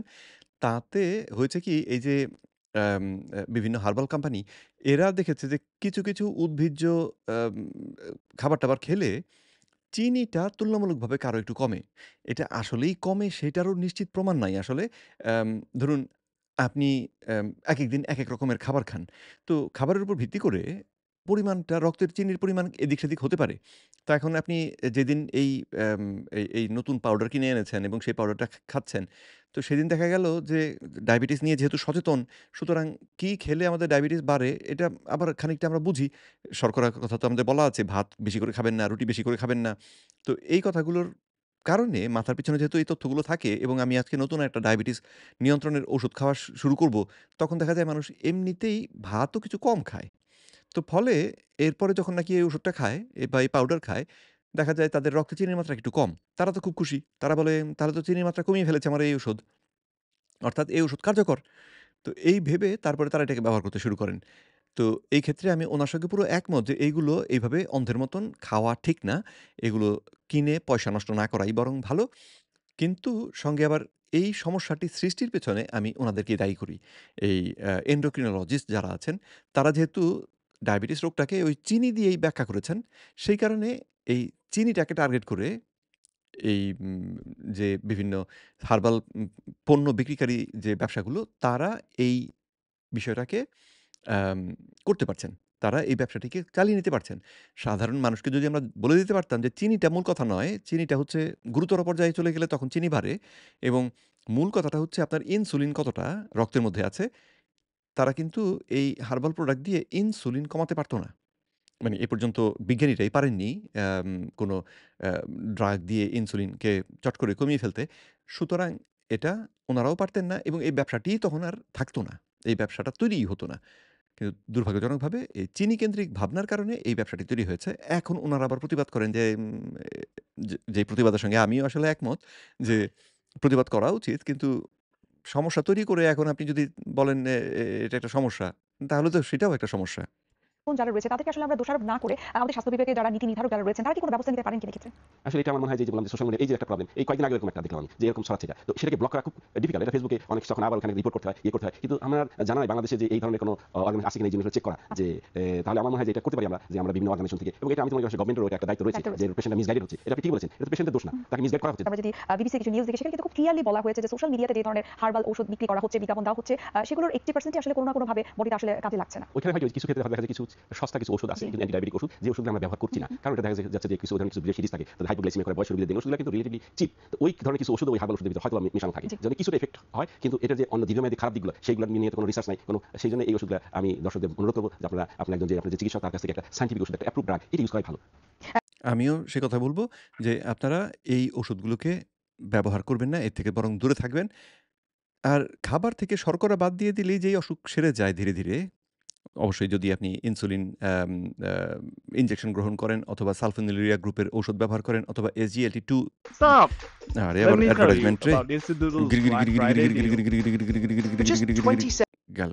আমি একই বিষয়ে ডক্টর তো তানজিলা সালফোনিলুরিয়া গ্রুপের যে ঔষধ বা SGLT2 ইনহিবিটর যে ওষুধগুলো এইগুলো যদি ব্যবহার করেন তাহলে আ খাবার থেকে শর্করা চট করে বন্ধ করে দেওয়ার কাজটাও করবেন না। কারণ এটা আপনাকে চিকিৎসকের সহায়তা নিয়ে ধাপে, ধাপে ঔষধ বাদ দিতে হবে এবং ডায়েটটাকে নিয়ন্ত্রণ করতে হবে। তো কিন্তু বাকি যারা নাকি এই ওষুধগুলো ব্যবহার করছেন না, যাদের এখনো ডায়াবেটিস পুরোপুরি ধরা পড়ে নাই বা যাদের এই ১ মাস হয়েছে ডায়াবেটিস ধরা পড়েছে বা ১ বছর হয়েছে ডায়াবেটিস ধরা পড়েছে, তিনি শুধুমাত্র মেটফর্মিন খেয়ে দিন কাটাচ্ছেন। তারা কিন্তু খাবার থেকে এই শর্করা বাদ দেওয়ার বা এই সহজপাচ্য শর্করাগুলো বাদ দেওয়ার কাজটা খুব সহজেই করতে পারেন। তো করে ফেললে কিন্তু আপনারা নিরাপত্তা পেয়ে যাচ্ছেন। তো সুতরাং এই পাউডার কিনে পয়সা খরচ না করে বরং সেটা করাটা আমার মনে হয় অনেক বেশি উপকারী হবে। তাতে আপনার পয়সাও বাঁচবে। এই যে আ ভাত, রুটি এই সমস্ত খাওয়ার জন্য যে পয়সা খরচ করেন সেটা ওদিকে করবেন না। বরং সেই পয়সাটা ব্যবহার করে মাছ, মাংস, পুষ্টিকর খাবার একটু বেশি করে খাবেন। আপনার কাছে একটু জানতে চাই এই ধরনের বিজ্ঞাপনগুলো সবথেকে বেশি মনে হয় একসেপ্ট করে বা গ্রহণযোগ্য হয় যারা প্রত্যন্ত অঞ্চলে বসবাস করে বা গ্রামে যারা থাকে। তারা আসলে এত যাচাই বাছাই করে না, যাচাই বাছাই করার সুযোগটাও তাদের হয়তো বা নেই। তারা মনে করে যে ঠিক আছে আমি এই ধরনের একটা সাপ্লিমেন্ট অথবা কোনো একটা পাউডার যদি আমি খেয়ে ফেলি তাহলে আমাকে কষ্ট করে আর ওষুধ খেতে হবে না, আমাকে ইনসুলিন নিতে হবে না। এই বিষয়ে একটু জানতে চাই যে গ্রামের মানুষরা যে এই ধরনের ঔষধ বা এই ধরনের বিজ্ঞাপন দ্বারা আসলে প্রতারিত হচ্ছে, সেখানে আসলে ডায়াবেটিস নিয়ে কতটুকু প্রচারণা করা হচ্ছে? হ্যাঁ, আসলে গ্রামের মানুষ বলেন বা শহরের মানুষ বলেন, আমরা চাই যে খুব সহজে হাসপাতালে গিয়ে লাইন ধরে টেস্ট করা, ডাক্তারের কাছে যাওয়া, বসে থাকা, এই জিনিসগুলো যদি এভয়েড করতে পারি তাহলে আমার জন্য খুব সুবিধা। আমি হয়তো সোশ্যাল মিডিয়ায় একটা অ্যাডভাইস দেখে আমি কিনে নিলাম অনলাইনে ওষুধটা বা কোথাও কিনে নিয়ে আমি খেয়ে সেটা দিয়ে সুস্থ থাকার চেষ্টা করি। এটাই আসলে আমাদের যে অ্যাওয়ারনেস বাড়াতে হবে জনসাধারণের মধ্যে। আপনি ঠিকই বলেছেন, আসলে সাধারণ মানুষের এখানে দোষ নেই, কারণ মিস ইনফরমেশনের ছড়াছড়ি প্রতিটি ক্ষেত্রে, শুধু স্বাস্থ্য ক্ষেত্রে নয়, সারা দেশে সবকিছুতেই মিস ইনফরমেশন। এই মিস ইনফরমেশনগুলোকে বাদ দিয়ে তারা কিভাবে বৈজ্ঞানিক ইনফরমেশন পাবেন সেই দায়িত্বটাও কিন্তু আমাদের ঘাড়েই এসে পড়ে। আমরা উনি একটা খুব ভালো কথা বলেছেন। আমি ওনার সঙ্গে একমত। কিন্তু সঙ্গে আপনি তো আবার মিস ইনফরমেশন দিচ্ছেন। কারণ এই যে টাইপ 2 ডায়াবেটিস রোগটি, এটা যে আসলে রিভার্সিবল অসুখ, এই কথা তো আপনি এখনো বলছেন না। তো ফলে রোগী যখন আপনার কাছে আসে, তখন এসে শুনে যায় যে আপনার হইছে একবার, শেষ। জীবনে আর ভালো হবে না। এখন শুধু আইন মেনে চলেন। আর আইন মেনে চলতেও আপনি তাকে আবার বলে দিচ্ছেন যে আইন মেনে চললেও আপনার এটা ধীরে খারাপ হবে। আইন না মানলে তো দ্রুত খারাপ হবে। আর যদি আইন মেনে চলেন তারপরেও ধীরে খারাপ হবে। একসময় আপনার ওষুধে কাজ হবে না। তারপরে দিতে হবে ইনসুলিন। ইনসুলিনের মাত্রা বাড়াতে একেবারে আ এর মধ্যে আপনার ওজন বাড়বে, আপনার এই সমস্যা হবে, সেই সমস্যা হবে, কিডনি যাবে, চোখ যাবে। তো যখন এই চিত্রটা একজন রোগীর সামনে, এটা তো অত্যন্ত হতাশাব্যঞ্জক একটা চিত্র। তো সেই চিত্রটা রোগীর সামনে থাকলে তখন সে তো যখন কেউ প্রমিস করে যে না এটা খেলে কিন্তু আপনার সেরে যাবে, সে তো তখন এটার দিকে আকৃষ্ট হবেই। তাই না? তো এই ক্ষেত্রে এই অপতথ্য প্রচারের সমস্যাটা কিন্তু এই আপনারা করছেন দুঃখজনকভাবে। যারা চিকিৎসা করি, আপনারা যারা মিডিয়াতে আছেন, আমাদের সবারই দায়িত্ব হচ্ছে সাধারণ জনগণকে বিভ্রান্তি থেকে বের করে ভালো ইনফরমেশন দেওয়া বা সত্যিকারের ইনফরমেশন দেওয়া। এই সচেতনতাটা না বাড়ালে আসলে আমরা এই জিনিসটার সাথে ফাইট করতে পারবো না। কারণ ইন্টারনেটের প্রযুক্তি যত উন্নয়ন হবে ততই এইসব সমস্যা আরো সামনে চলে আসবে। জি, আমরা তো আসলে বিজ্ঞাপনের কথা বলছি, তার পাশাপাশি আমরা কিন্তু আরো কিছু বিষয় দেখি যে অনেক ইনফ্লুয়েন্সার, অনেক সেলিব্রিটি যারা রেজিস্টার মিডিয়াতে কাজ করছে তাদেরকে দিয়ে কিন্তু সেই বিজ্ঞাপনগুলো করা হচ্ছে, যার জন্য মানুষ কিন্তু ট্রাস্টটা রাখতে কিন্তু বাধ্য হচ্ছে। হ্যাঁ। আমি ডক্টর হাফিজুর রহমান স্যার আপনার কাছে আরেকটা বিষয় জানতে চাই, যেমন ডায়াবেটিস নিয়ন্ত্রণের জন্য আমরা জানি ঔষধ খুবই গুরুত্বপূর্ণ, খাবারও খুব গুরুত্বপূর্ণ, কিন্তু অনেক ক্ষেত্রে রোগীরা এই খাবার এবং এই যে খাদ্য ব্যবস্থাপনা দুটোর মধ্যে কিন্তু আসলে কম্বিনেশনটা প্রপারলি করতে পারে না। যারা ফুড ম্যানেজমেন্টটা ঠিকঠাক মতো করছে তিনি মনে করছেন যে আমি ওষুধ যদি একটু গ্যাপ দিয়ে খাই বা বাদ দিয়ে খাই তাতে কোনো অসুবিধা হবে না। আবার অনেকে মনে করে আমি ওষুধ খাচ্ছি, সো আমার খাবারের বিষয়টা দিকে অতটা নজর না দিলেও চলবে। সো আপনি যদি আমাদেরকে একটু বলতেন যে এই দুটোর কম্বিনেশনটা কতটুকু গুরুত্বপূর্ণ? মানে এখানে আসলে একজন রোগীর, আমি যদি রোগীর পার্সপেক্টিভ বলি, তাহলে যেমন ডক্টর তানজিনা বলছিল যে একটা হলো যে স্বাস্থ্যকর খাবার, স্বাস্থ্যকর হলো যে আমরা বলি যে আমরা কায়িক পরিশ্রম, ব্যায়াম এবং কিছু আমরা বলি স্বাস্থ্যকর জীবন প্রণালী, তার ভিতরে একটা স্লিপ একটা। তারপরে যে কাজের ক্ষেত্রে যেটা বলছিল যে 30 মিনিট পর উঠে দাঁড়ানো, মুভ করা, হ্যাঁ 30 মিনিট পর স্ক্রিন টাইম বেড়ে গেছে, টিভি মোবাইল গেমসের দিকে আমাদের সবসময় এই স্ক্রিনের দিকে, তো বলা হচ্ছে এখানে 30 মিনিট পর স্ক্রিন চোখটা এখানে সরানো দরকার, বলে যে রুল অফ 30, 30 সেকেন্ডের জন্য দূরে তাকানো, 30 ফিট দূরে তাকানো, বিভিন্ন ধরনের মডিউল আছে। তো এইগুলা এটা তো একটা গেল লাইফস্টাইল। এছাড়াও আরো গুরুত্বপূর্ণ যেটা, এটা হলো ডায়াবেটিসকে মনিটর করা, তার ব্লাড সুগারটা কেমন, তার উপর নির্ভর করে তার ওষুধগুলো কাজ করছে কিনা। দিন হলো যে ডাক্তার সাহেব যে প্রেসক্রিপশনটা দিয়েছেন যে সঠিক ওষুধ সঠিক সময় সঠিক মাত্রায় খেতে হবে। অনেক সময় ডাক্তার বলে ডাক্তার সাহেব এটা তো আমি যেমন দুপুরে আমি ওষুধটা খাই না, আমি অফিসে আছি, তাহলে ওষুধটা কিন্তু ওইভাবে সিলেক্ট করতে হবে, জানি অনেক ওষুধটা সকালে বা বিকালে খাই, আমরা যেমন অনেক সময় অ্যাভয়েড করি এটা। তাই একটা ওষুধ শুধু ওই লাইফস্টাইলটা ম্যানেজ করলে হবে না, তার ওষুধটা সঠিক সময় সঠিক মাত্রায় সঠিক ডোজে খেতে হবে, তার মনিটর করতে হবে। এবং আরেকটা জিনিস আমরা বলি যে দৈনন্দিন একটা ডায়াবেটিক পেশেন্টের দৈনন্দিন জীবনে তার অনেকগুলো তার চ্যালেঞ্জ থাকে। চ্যালেঞ্জগুলো কি, যেমন আমরা বলি যে ডায়াবেটিস জটিলতা, ব্লাড সুগার অস্বাভাবিক, ডায়াবেটিক কমা, ডায়াবেটিক সুগার হঠাৎ করে কমে গেছে, হাইপোগ্লাইসিমিয়া, তো এইসব ক্ষেত্রে তার কি করতে হবে এটা কিন্তু তাকে জানতে হবে। একটা রোগী হিসেবে তাকে জানা দরকার। এক্ষেত্রে নিশ্চয়ই আপনার এন্ডোক্রাইনোলজিস্ট তো এই জায়গাটাতেও একটু যে বিষয়টাই আমার মাথায় আসে সেটি হচ্ছে যে আমরা তো একই খাবার প্রতিদিন খাই না। একই পরিমাণ খাবার প্রতি বেলায় খাই না। আমরা একেক দিন একেক বেলায় একেক রকমের খাবার খাই। ফলে আমাদের রক্তে চিনির মাত্রাটাও কিন্তু এদিক-সেদিক হয়। তো এই যে ওনারা বলছেন ওষুধটা আপনাকে এই মাপে খেতে হবে। সাধারণত দেখা যায় যে ওনারা ওষুধ যেটা দিয়ে দেন সেটা হচ্ছে যে একটু বেশি করে খেলে আপনার যতটা চিনি রক্তে হতে পারে সেটাকে টার্গেট করে করা। তো যেই ওষুধগুলো আমাদের হাইপোগ্লাইসেমিয়া করে না, সেই ঔষধগুলো ব্যবহার এক্ষেত্রে তারপরেও নিরাপদ। কারণ এই ওষুধগুলো আপনার হাইপোগ্লাইসেমিয়া করবে না। যতটা সম্ভব চিনি রক্ত থেকে বের করে দেবে কিন্তু আ চিনির মাত্রাকে স্বাভাবিকের থেকে কমাবে না। কিন্তু ইনসুলিন ব্যবহার করলে এবং সালফোনিলুরিয়া গ্রুপের ওষুধ ব্যবহার করলে তারা কিন্তু আপনার রক্ত থেকে চিনিটাকে স্বাভাবিক মাত্রা যেটা তার থেকেও কমিয়ে ফেলতে পারে। সেটাতেই কিন্তু হাইপোগ্লাইসেমিয়ার বিপদটা হয়। অর্থাৎ আপনি আগেই ঔষধ ব্যবহার করেছেন বেশি, তারপরে এই ঔষধের জন্য যতটা খাবার খেতে হয়, যদি সেটা না খান, তাহলে আপনি বিপদের মধ্যে পড়বেন। তো এক্ষেত্রে অ্যাম যেহেতু একেকজন একেক বেলায় একেক রকম খায়, সেক্ষেত্রে আসলে এই যে ব্যবস্থাপনাটা ওনারা দিচ্ছেন, এটাও আসলে ঠিক কার্যকরী ব্যবস্থাপনা হচ্ছে না। এটা যে ব্যবহারিক একটা মানুষকে আসলে নিরাপত্তা দিচ্ছে তা নয়। তো বরং সবথেকে নিরাপদ যেটা সেটা হচ্ছে যে আমরা জানি খাবারের কোন অংশটা এই সমস্যাটি করে, সেই অংশটাকে কেন বাদ দিয়ে দিই না? আমরা জানি যে এই অংশটা যেটা আমাদের ঝামেলা করে, এই অংশটা আমাদের জন্যে অত্যাবশ্যক নয়। তাহলে এই অংশটাকে কেন বাদ দিই না? এই অংশটা কেন রোগীকে বলি না যে আপনি এইটুকু শুধু বাদ দেন? তারপরে বাকি স্বাস্থ্যকর খাবার যেগুলো আছে আমিষ, ফ্যাট, প্রোটিন, ফ্যাট এগুলো পেট ভরে খান। পেট ভরে খান। আমরা একথাও বলতে পারি। তখন আর মেপে, মেপে খেতে হবে তাও না। পেট ভরে খান এবং তারপরে যখন আবার ক্ষুধা পাবে তখন খাবেন। সময় দেখে, দেখে খাবেন না। ২ ঘন্টা অন্তর, অন্তর খাবেন না। তাহলেই কিন্তু উনারা নিরাপত্তা পেয়ে যাচ্ছেন। গবেষণায় তাই দেখা গিয়েছে। তো অ্যাম কেন আমরা সেই নিয়ে আলোচনা করছি না, সেটা একটা রহস্যের ব্যাপার আসলে। হিসেবে পেশেন্টকে কাউন্সেলিং করে থাকেন যে আসলে কখন কোন ধরনের সিম্পটম দেখা দিলে তিনি বুঝতে পারবেন যে সেটি হাইপো অথবা হাইপার। আমরা হাইপোটাকে আসলে অধিকাংশ ক্ষেত্রে হয়তো বুঝতে পারি এবং হাইপো হওয়ার সময় আসলে কি পদক্ষেপ নেওয়া উচিত, কোন ধরনের খাবার খেলে তিনি হয়তো ব্লাড সুগারটাকে বাড়াতে পারবেন। এই বিষয়ে নিশ্চয়ই আপনারা কাউন্সেলিং করে থাকেন রোগীদেরকে। এটা তো লাইফ স্টোরি।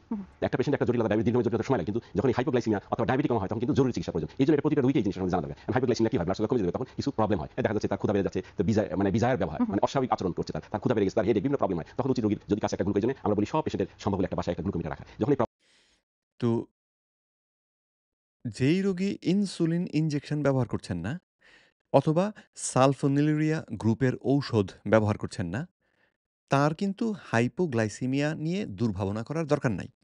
উনি যেমন বললেন প্রতিটা রোগীর রাখা উচিত। অ্যা হাইপোগ্লাইসিমিয়ার যে অস্তিত্ব সেটাই আবিষ্কার হয়েছিল ইনসুলিন আবিষ্কারের পরে।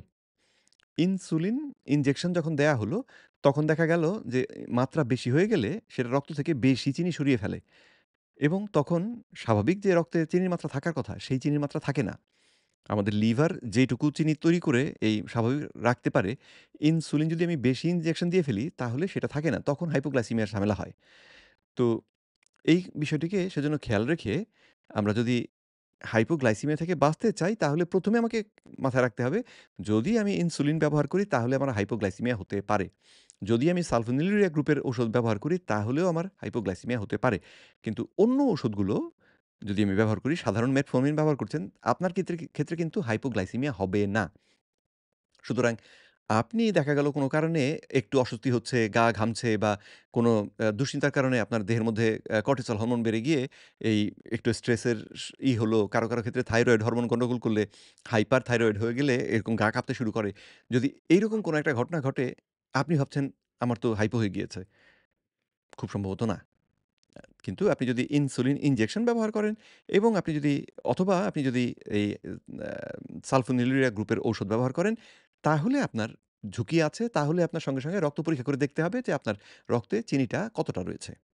প্রবলেম হচ্ছে, তখন উনি যদি সুগারটা দেখে, উনি না থাকলেও ফ্যামিলিকে অন্যকে কিন্তু এইভাবে যেন একটা ডায়াবেটিক পেশেন্টের ম্যানেজমেন্ট কিন্তু একটা রোগীর একা না, ফ্যামিলিকেও ইনভলভ করতে হয়। প্রতিটা সদস্যকে ফ্যামিলি কেউ যদি জানতে খেয়াল করতে পারে যে এরকম বিজায় ব্যবহার করছে, তখন তার ব্লাড সুগারটা মাপতে হবে। যদি দেখা যায় তার সুগারটা কমে গেছে, আমরা বলি 3.9 এর নিচে হলে হাইপোগ্লাইসিমিয়া। তো যদি বিশেষ করে 4 এর নিচে যদি নেমে যায়, তাহলে তখন কি করতে হবে? ইমিডিয়েটলি তাকে আমরা বলি যে 3 চামচ চিনি দিয়ে এক শরবত তাকে দিয়ে দে। না থাকে যদি একটা অন্য কোনো ড্রিংকস থাকে, একটা ফ্রুট জুস থাকে, যাই থাকে তাকে খাইয়ে দিতে হবে। দিয়ে আবার 15 মিনিট পর আবার তাকে চেক করতে হবে তার সুগারটা আবার নরমাল হলো কিনা। না হলে আবার তাকে দিতে হবে। এবং একটা বারবার দেওয়ার পর দেখা সুগার কমছে, তখন ইমিডিয়েটলি হসপিটালে নিয়ে তাকে তখন আইভি গ্লুকোজের প্রয়োজন হয়। এবং একটা পেশেন্ট দেখা যাচ্ছে যে ব্লাড সুগার কমে তার জ্ঞান হারিয়ে ফেলেছে। সেক্ষেত্রে কিন্তু মুখে একটু খাওয়া যাচ্ছে না, তাকে ইমিডিয়েটলি হসপিটালে নিতে হবে, তাকে ব্লাড সুগার দিতে হবে। তার মানে হাইপো হওয়ার যে সাইন সিম্পটম সেটি সম্পর্কে রোগীর আসলে ভালো বা স্বচ্ছ ধারণা থাকতে হবে। ডক্টর তানজিন, আপনার কাছে জানবো, যেমনটি স্যার আসলে বলছিলেন যে হাইপো হওয়ার বিষয়টি। অনেকে কিন্তু প্রশ্ন করে থাকেন যারা ডায়াবেটিক পেশেন্ট যে আমি ডায়াবেটিস নিয়ন্ত্রণের জন্য, ব্লাড সুগার নিয়ন্ত্রণের জন্য আসলে দিনের কোন সময়টাতে আমি হাঁটলে আমি ব্লাড সুগারটাকে কন্ট্রোলে নিয়ে আসতে পারবো? সেটা কি সকালে হতে পারে নাকি বিকেলে হতে পারে নাকি রাতে? কখন হাঁটবো? অনেকে আসলে সময় পায় না সকালবেলা হাঁটার। এটা আসলে ইন্ডিভিজুয়ালাইজড। বলা হয় যে আমি আগে বলেছি সপ্তাহে 150 মিনিট হাঁটা গুরুত্বপূর্ণ বিশ্ব স্বাস্থ্য সংস্থার মতে। এটি একেকজন মানুষের লাইফস্টাইল একেক রকম হবে। কেউ যিনি সকালবেলা উঠে অফিসে চলে যান তিনি আসলে সকালবেলা হাঁটতে পারবেন না, তাকে হয়তো সন্ধ্যায় বা বিকেলে হাঁটতে হবে। আবার যিনি হাউস কিন্তু এই যে একটা কথা খুব প্রসিদ্ধ যে হাঁটা মানে সকালেই হাঁটতে হবে। এরকম কোনো কথা নেই। দিনে যেকোনো সময় কেউ যদি 25 থেকে 30 মিনিট প্রতিদিন হাঁটতে পারেন তাহলে সেটি তার শুধু ডায়াবেটিস নয়, হাইপারটেনশন, হৃদরোগ এবং অন্যান্য রোগকেও প্রতিরোধ করতে সক্ষম। সে কারণে ইনফ্যাক্ট সকালবেলায় না হাঁটাই বরং ভালো। কারণ সকালবেলায় এই দল বেঁধে সবাই মিলে হাঁটতে বেরিয়ে গেলে রাস্তায় লোকজন বেড়ে যায়, সেটা একটা সমস্যা। দ্বিতীয় স্বাস্থ্যগত সমস্যা যেটা, সেটা হচ্ছে সকালবেলায় আপনি খালি পেটে বেরিয়ে গেছেন এই হাঁটতে এবং সারারাত যেহেতু ঘুমিয়েছিলেন, খাবার কিছু খাননি। সুতরাং এই পরে যখন শক্তি খরচ করতে শুরু করলেন, বাড়ি ফিরে আসার পরে আপনার ক্ষুধা লাগার সম্ভাবনা খুব বেশি। আর যদি ক্ষুধা লাগে তখন লোকে বাড়ি ফিরে এসে দেখা যায় একটু শরবত খেয়ে ফেলে, কেউ ২ টো বিস্কিট খেয়ে ফেলে, কেউ এরকম খাবারগুলো খেয়ে ফেলে। তো খেয়ে ফেললে কিন্তু তার গন্ডগোল শুরু হয়ে গেল। তার থেকে বরং সকালে যদি পরিশ্রমটা না করে তিনি দুপুরের জন্য সেটাকে রেখে দেন। দুপুরে আপনি অফিসে লাঞ্চ করছেন। লাঞ্চে তো পুরো ১ ঘন্টা সময় লাগে না। আপনি ০.৫ ঘন্টা সময় নিয়ে লাঞ্চ করেন। লাঞ্চটা খেয়ে বেরিয়ে যান হাঁটতে। আপনি আ ২০ মিনিট হেঁটে আসেন। ২০ মিনিট হেঁটে এরপরে আবার ফিরে আসেন, কাজে ফিরে আসেন। ১০ মিনিট রেস্ট নিয়ে এবার কাজ শুরু করেন। তো এইভাবে করলে কিন্তু এই যে খাওয়ার ঠিক পরপর যদি আপনি হাঁটেন, তাহলে কিন্তু আপনার এই খাবার থেকে রক্তে যে চিনির মাত্রা সাংঘাতিক করে বেড়ে যাওয়ার সম্ভাবনাটা, এই হাঁটাটা সেটাকে খানিকটা কমাবে। একেবারে পুরো সামলাতে পারে না, কিন্তু খানিকটা কমিয়ে দেবে, যেটা আপনাকে অনেক উপকার দেবে। অথচ সকালবেলা ব্যায়াম করলে ওই গন্ডগোলটা জিনিসটা উল্টো দিকে চলে যাওয়ার সম্ভাবনা রয়েছে। তো সেজন্যই আপনি দুপুরবেলায় করুন, অথবা যদি দুপুরবেলায় মনে করেন যে না সম্ভবই না, তাহলে সন্ধ্যার দিকে করুন। সন্ধ্যায় অফিস থেকে বেরিয়ে হাঁটতে, হাঁটতে বাড়ি ফিরে আসুন। যদি এরকম হাঁটার ডিসট্যান্স এ বাড়ি থাকে, সেটা করতে পারেন। তো এইরকমভাবে হাঁটাটা খুব উপকারী, কিন্তু আম বুঝে করতে হবে আপনাকে। যখন আপনি খাবেন, তার আগে হেঁটে আসুন, সেটা একটা হতে পারে। আবার রক্তে চিনি বেড়ে যায়, সেই বিচারে খাওয়ার ঠিক পরপর হাঁটাটা ভালো। আমরা রোগীদেরকে উদ্বুদ্ধ করি যে আপনি যখনই পারেন তখনই আপনি একটা হাঁটার সময় বের করে আধা ঘন্টা করে প্রতিদিন হাঁটেন। আর একটু আগে যে কথাটা হচ্ছিল যে আসলে ডায়াবেটিস ম্যানেজমেন্টের অর্ধেক হচ্ছে আমাদের চিকিৎসকদের হাতে, কিন্তু বাকি অর্ধেক হচ্ছে রোগী নিজের। এই জন্য ডায়াবেটিক এডুকেশন আপনি যে বলছিলেন কাউন্সিলিং এর কথা, এটা খুব গুরুত্বপূর্ণ। কারণ এই একটা মাত্র ইনজেকশন ইনসুলিন যেটা রোগীকে নিজেকে দেওয়ার জন্য আমরা অনুমতি দিয়ে থাকি। বেশিরভাগ ইনজেকশন কিন্তু নার্সরা দিয়ে থাকেন। একমাত্র ইনসুলিন ইনজেকশন রোগী নিজে দেয়। তাহলে ইনসুলিন কিভাবে দিতে হবে, প্রপারলি কিভাবে সংরক্ষণ করতে হবে, সুগার বেড়ে গেলে কমে গেলে ইনসুলিন কিভাবে অ্যাডজাস্ট করতে হবে, হাইপোগ্লাইসেমিয়া হলে হাইপারগ্লাইসেমিয়া হলে কি করতে হবে, এই সমস্ত জিনিসগুলো ডায়াবেটিক এডুকেশনের মধ্যে পড়ে। এবং এই রোগীকে আসলে স্বশিক্ষিত হয়ে উঠতে হবে। নিজের চিকিৎসা সম্পর্কে তিনি যদি খুব ওয়াকিবহাল না থাকেন যে কিভাবে কি হচ্ছে, তাহলে তিনি কখনোই ডায়াবেটিস ম্যানেজ করতে পারবেন না। এটা আসলে এটা খুব গুরুত্বপূর্ণ কথা, খুব ভালো কথা, এবং আমাদের প্রত্যেকটা রোগীকে এজন্য সচেতন হওয়া দরকার। বিপত্তি হচ্ছে যে ওনাদের মতন, মানে আমাদের যে দেশের এন্ডোক্রিনোলজিস্ট যারা রয়েছেন, ডায়াবেটোলজিস্ট যারা রয়েছেন, তাদের কাছে গেলে তারা তো দিচ্ছেন আমাদেরকে ভুল তথ্য। সবথেকে গুরুত্বপূর্ণ যে কথাটা সেটা বলছেন না। ফলে রোগী সমস্ত শিখে এসেও তারপরে খানিকটা বিভ্রান্ত। অ্যাম আর ওই যে বললাম যে খাবার পরিমাণটা আপনি একেক দিন যেহেতু একেক পরিমাণে খান, সুতরাং আপনার পক্ষে একদম নিশ্চিতভাবে প্রিসাইজলি হিসেব করাটা সম্ভব হবে না। ফলে আপনি কোনোদিন ইনসুলিন বেশি দিবেন, কোনোদিন ইনসুলিন কম দিবেন। গন্ডগোল লাগবেই। চিকিৎসকের একার পক্ষে কখনোই করা সম্ভব নয়। কি খেতে হবে, কখন হাঁটতে হবে, এই সমস্ত কিছু তার একটা ডিসিপ্লিনের মধ্যে চলে আসবে, তার একটা রুটিনের মধ্যে চলে আসবে। এবং বলা হয় যে ডায়াবেটিসের রোগীরা আসলে অন্যদের তুলনায় বেশি ভাগ্যবান এই কারণে যে তারা একটা সবসময় রুটিন মেনে চলেন এবং ডিসিপ্লিন মেনে চলেন। এটা কিন্তু শুধু তাদের ডায়াবেটিস প্রতিরোধ করে তা না, তার ফিউচার হার্ট অ্যাটাক, স্ট্রোক এবং অন্যান্য অনেক রোগকে প্রতিরোধ করে। কাজেই আমাদের এটা একটা বাজে কথা হয়ে গেল। কারণ যেহেতু সমাধানের জন্যে আমরা তাকিয়ে আছি শুধু চিনির নিয়ন্ত্রণের দিকে, ইনসুলিনের দিকে তাকাচ্ছি না। আর ইনসুলিনই আমার সবগুলো অঙ্গকে, একদম দেহের প্রতিটা অঙ্গের উপরে ইনসুলিনের নেতিবাচক প্রভাব আছে যদি ইনসুলিনটা মাত্রাতিরিক্ত হয়। এবং টাইপ 2 ডায়াবেটিক রোগী আপনি যদি হন, তাহলে আপনি গিয়ে পেপটাইড পরীক্ষা করে দেখুন আপনার ইনসুলিন স্বাভাবিকের তুলনায় অনেক বেশি আপনার দেহে। তো একবার এই ব্যাপারটা নিশ্চিত হয়ে গেলে তখন তো এটা নিশ্চিত যে এই চিনিটাকে ব্যবস্থাপনা করেও আপনি আগে মরবেন। আপনার অঙ্গ নষ্ট হবে। তো তাহলে শিখেই বা লাভ কি হবে? তো যেটা বলার চেষ্টা করছি যে আমাদের সঠিক তথ্যটাও দরকার। বৈজ্ঞানিক তথ্যটা দরকার। তাহলে মানুষ নিজের ব্যবস্থাপনা নিজে করতে পারবে। আর ব্যবস্থাপনা তো অতি সহজ। শুধু খাবার থেকে শর্করা বাদ দিয়ে দিলেই ঝামেলা মিটে যায়। যেটা যদি লোকে জানতে পারে যে খাবার থেকে শর্করা বাদ দিলে এমনকি ইনসুলিন ইনজেকশন নেওয়াও বন্ধ করে দেয়া সম্ভব মাত্র ৭ দিনের মধ্যে। যদি এই খবর জানতে পারে লোকে, তাহলেই না তারা এটাতে আগ্রহী হবে। কারো ৭ দিনের জায়গায় না হয় ২ মাস লাগলো, ৩ মাস লাগলো। কিন্তু তারপরেও তো লোকটা এই অতিরিক্ত ইনসুলিনের যে ক্ষতি, তার থেকে তো ধীরে বেঁচে আসতে শুরু করবেন। তাই না? তো সেদিকটা আমাদের খুব গুরুত্ব দেওয়া দরকার। ওই জিনিসটা শিখে নিতে হবে ডাক্তারের কাছে। অসংখ্য ধন্যবাদ। আমরা আরো বিস্তারিত জানার চেষ্টা করব। আমরা একটা বিরতির সময় হয়ে গেছে, আমরা বিরতি নিচ্ছি। আবার বিরতি রে। We all know that cinnamon adds amazing flavor, but did you know it also helps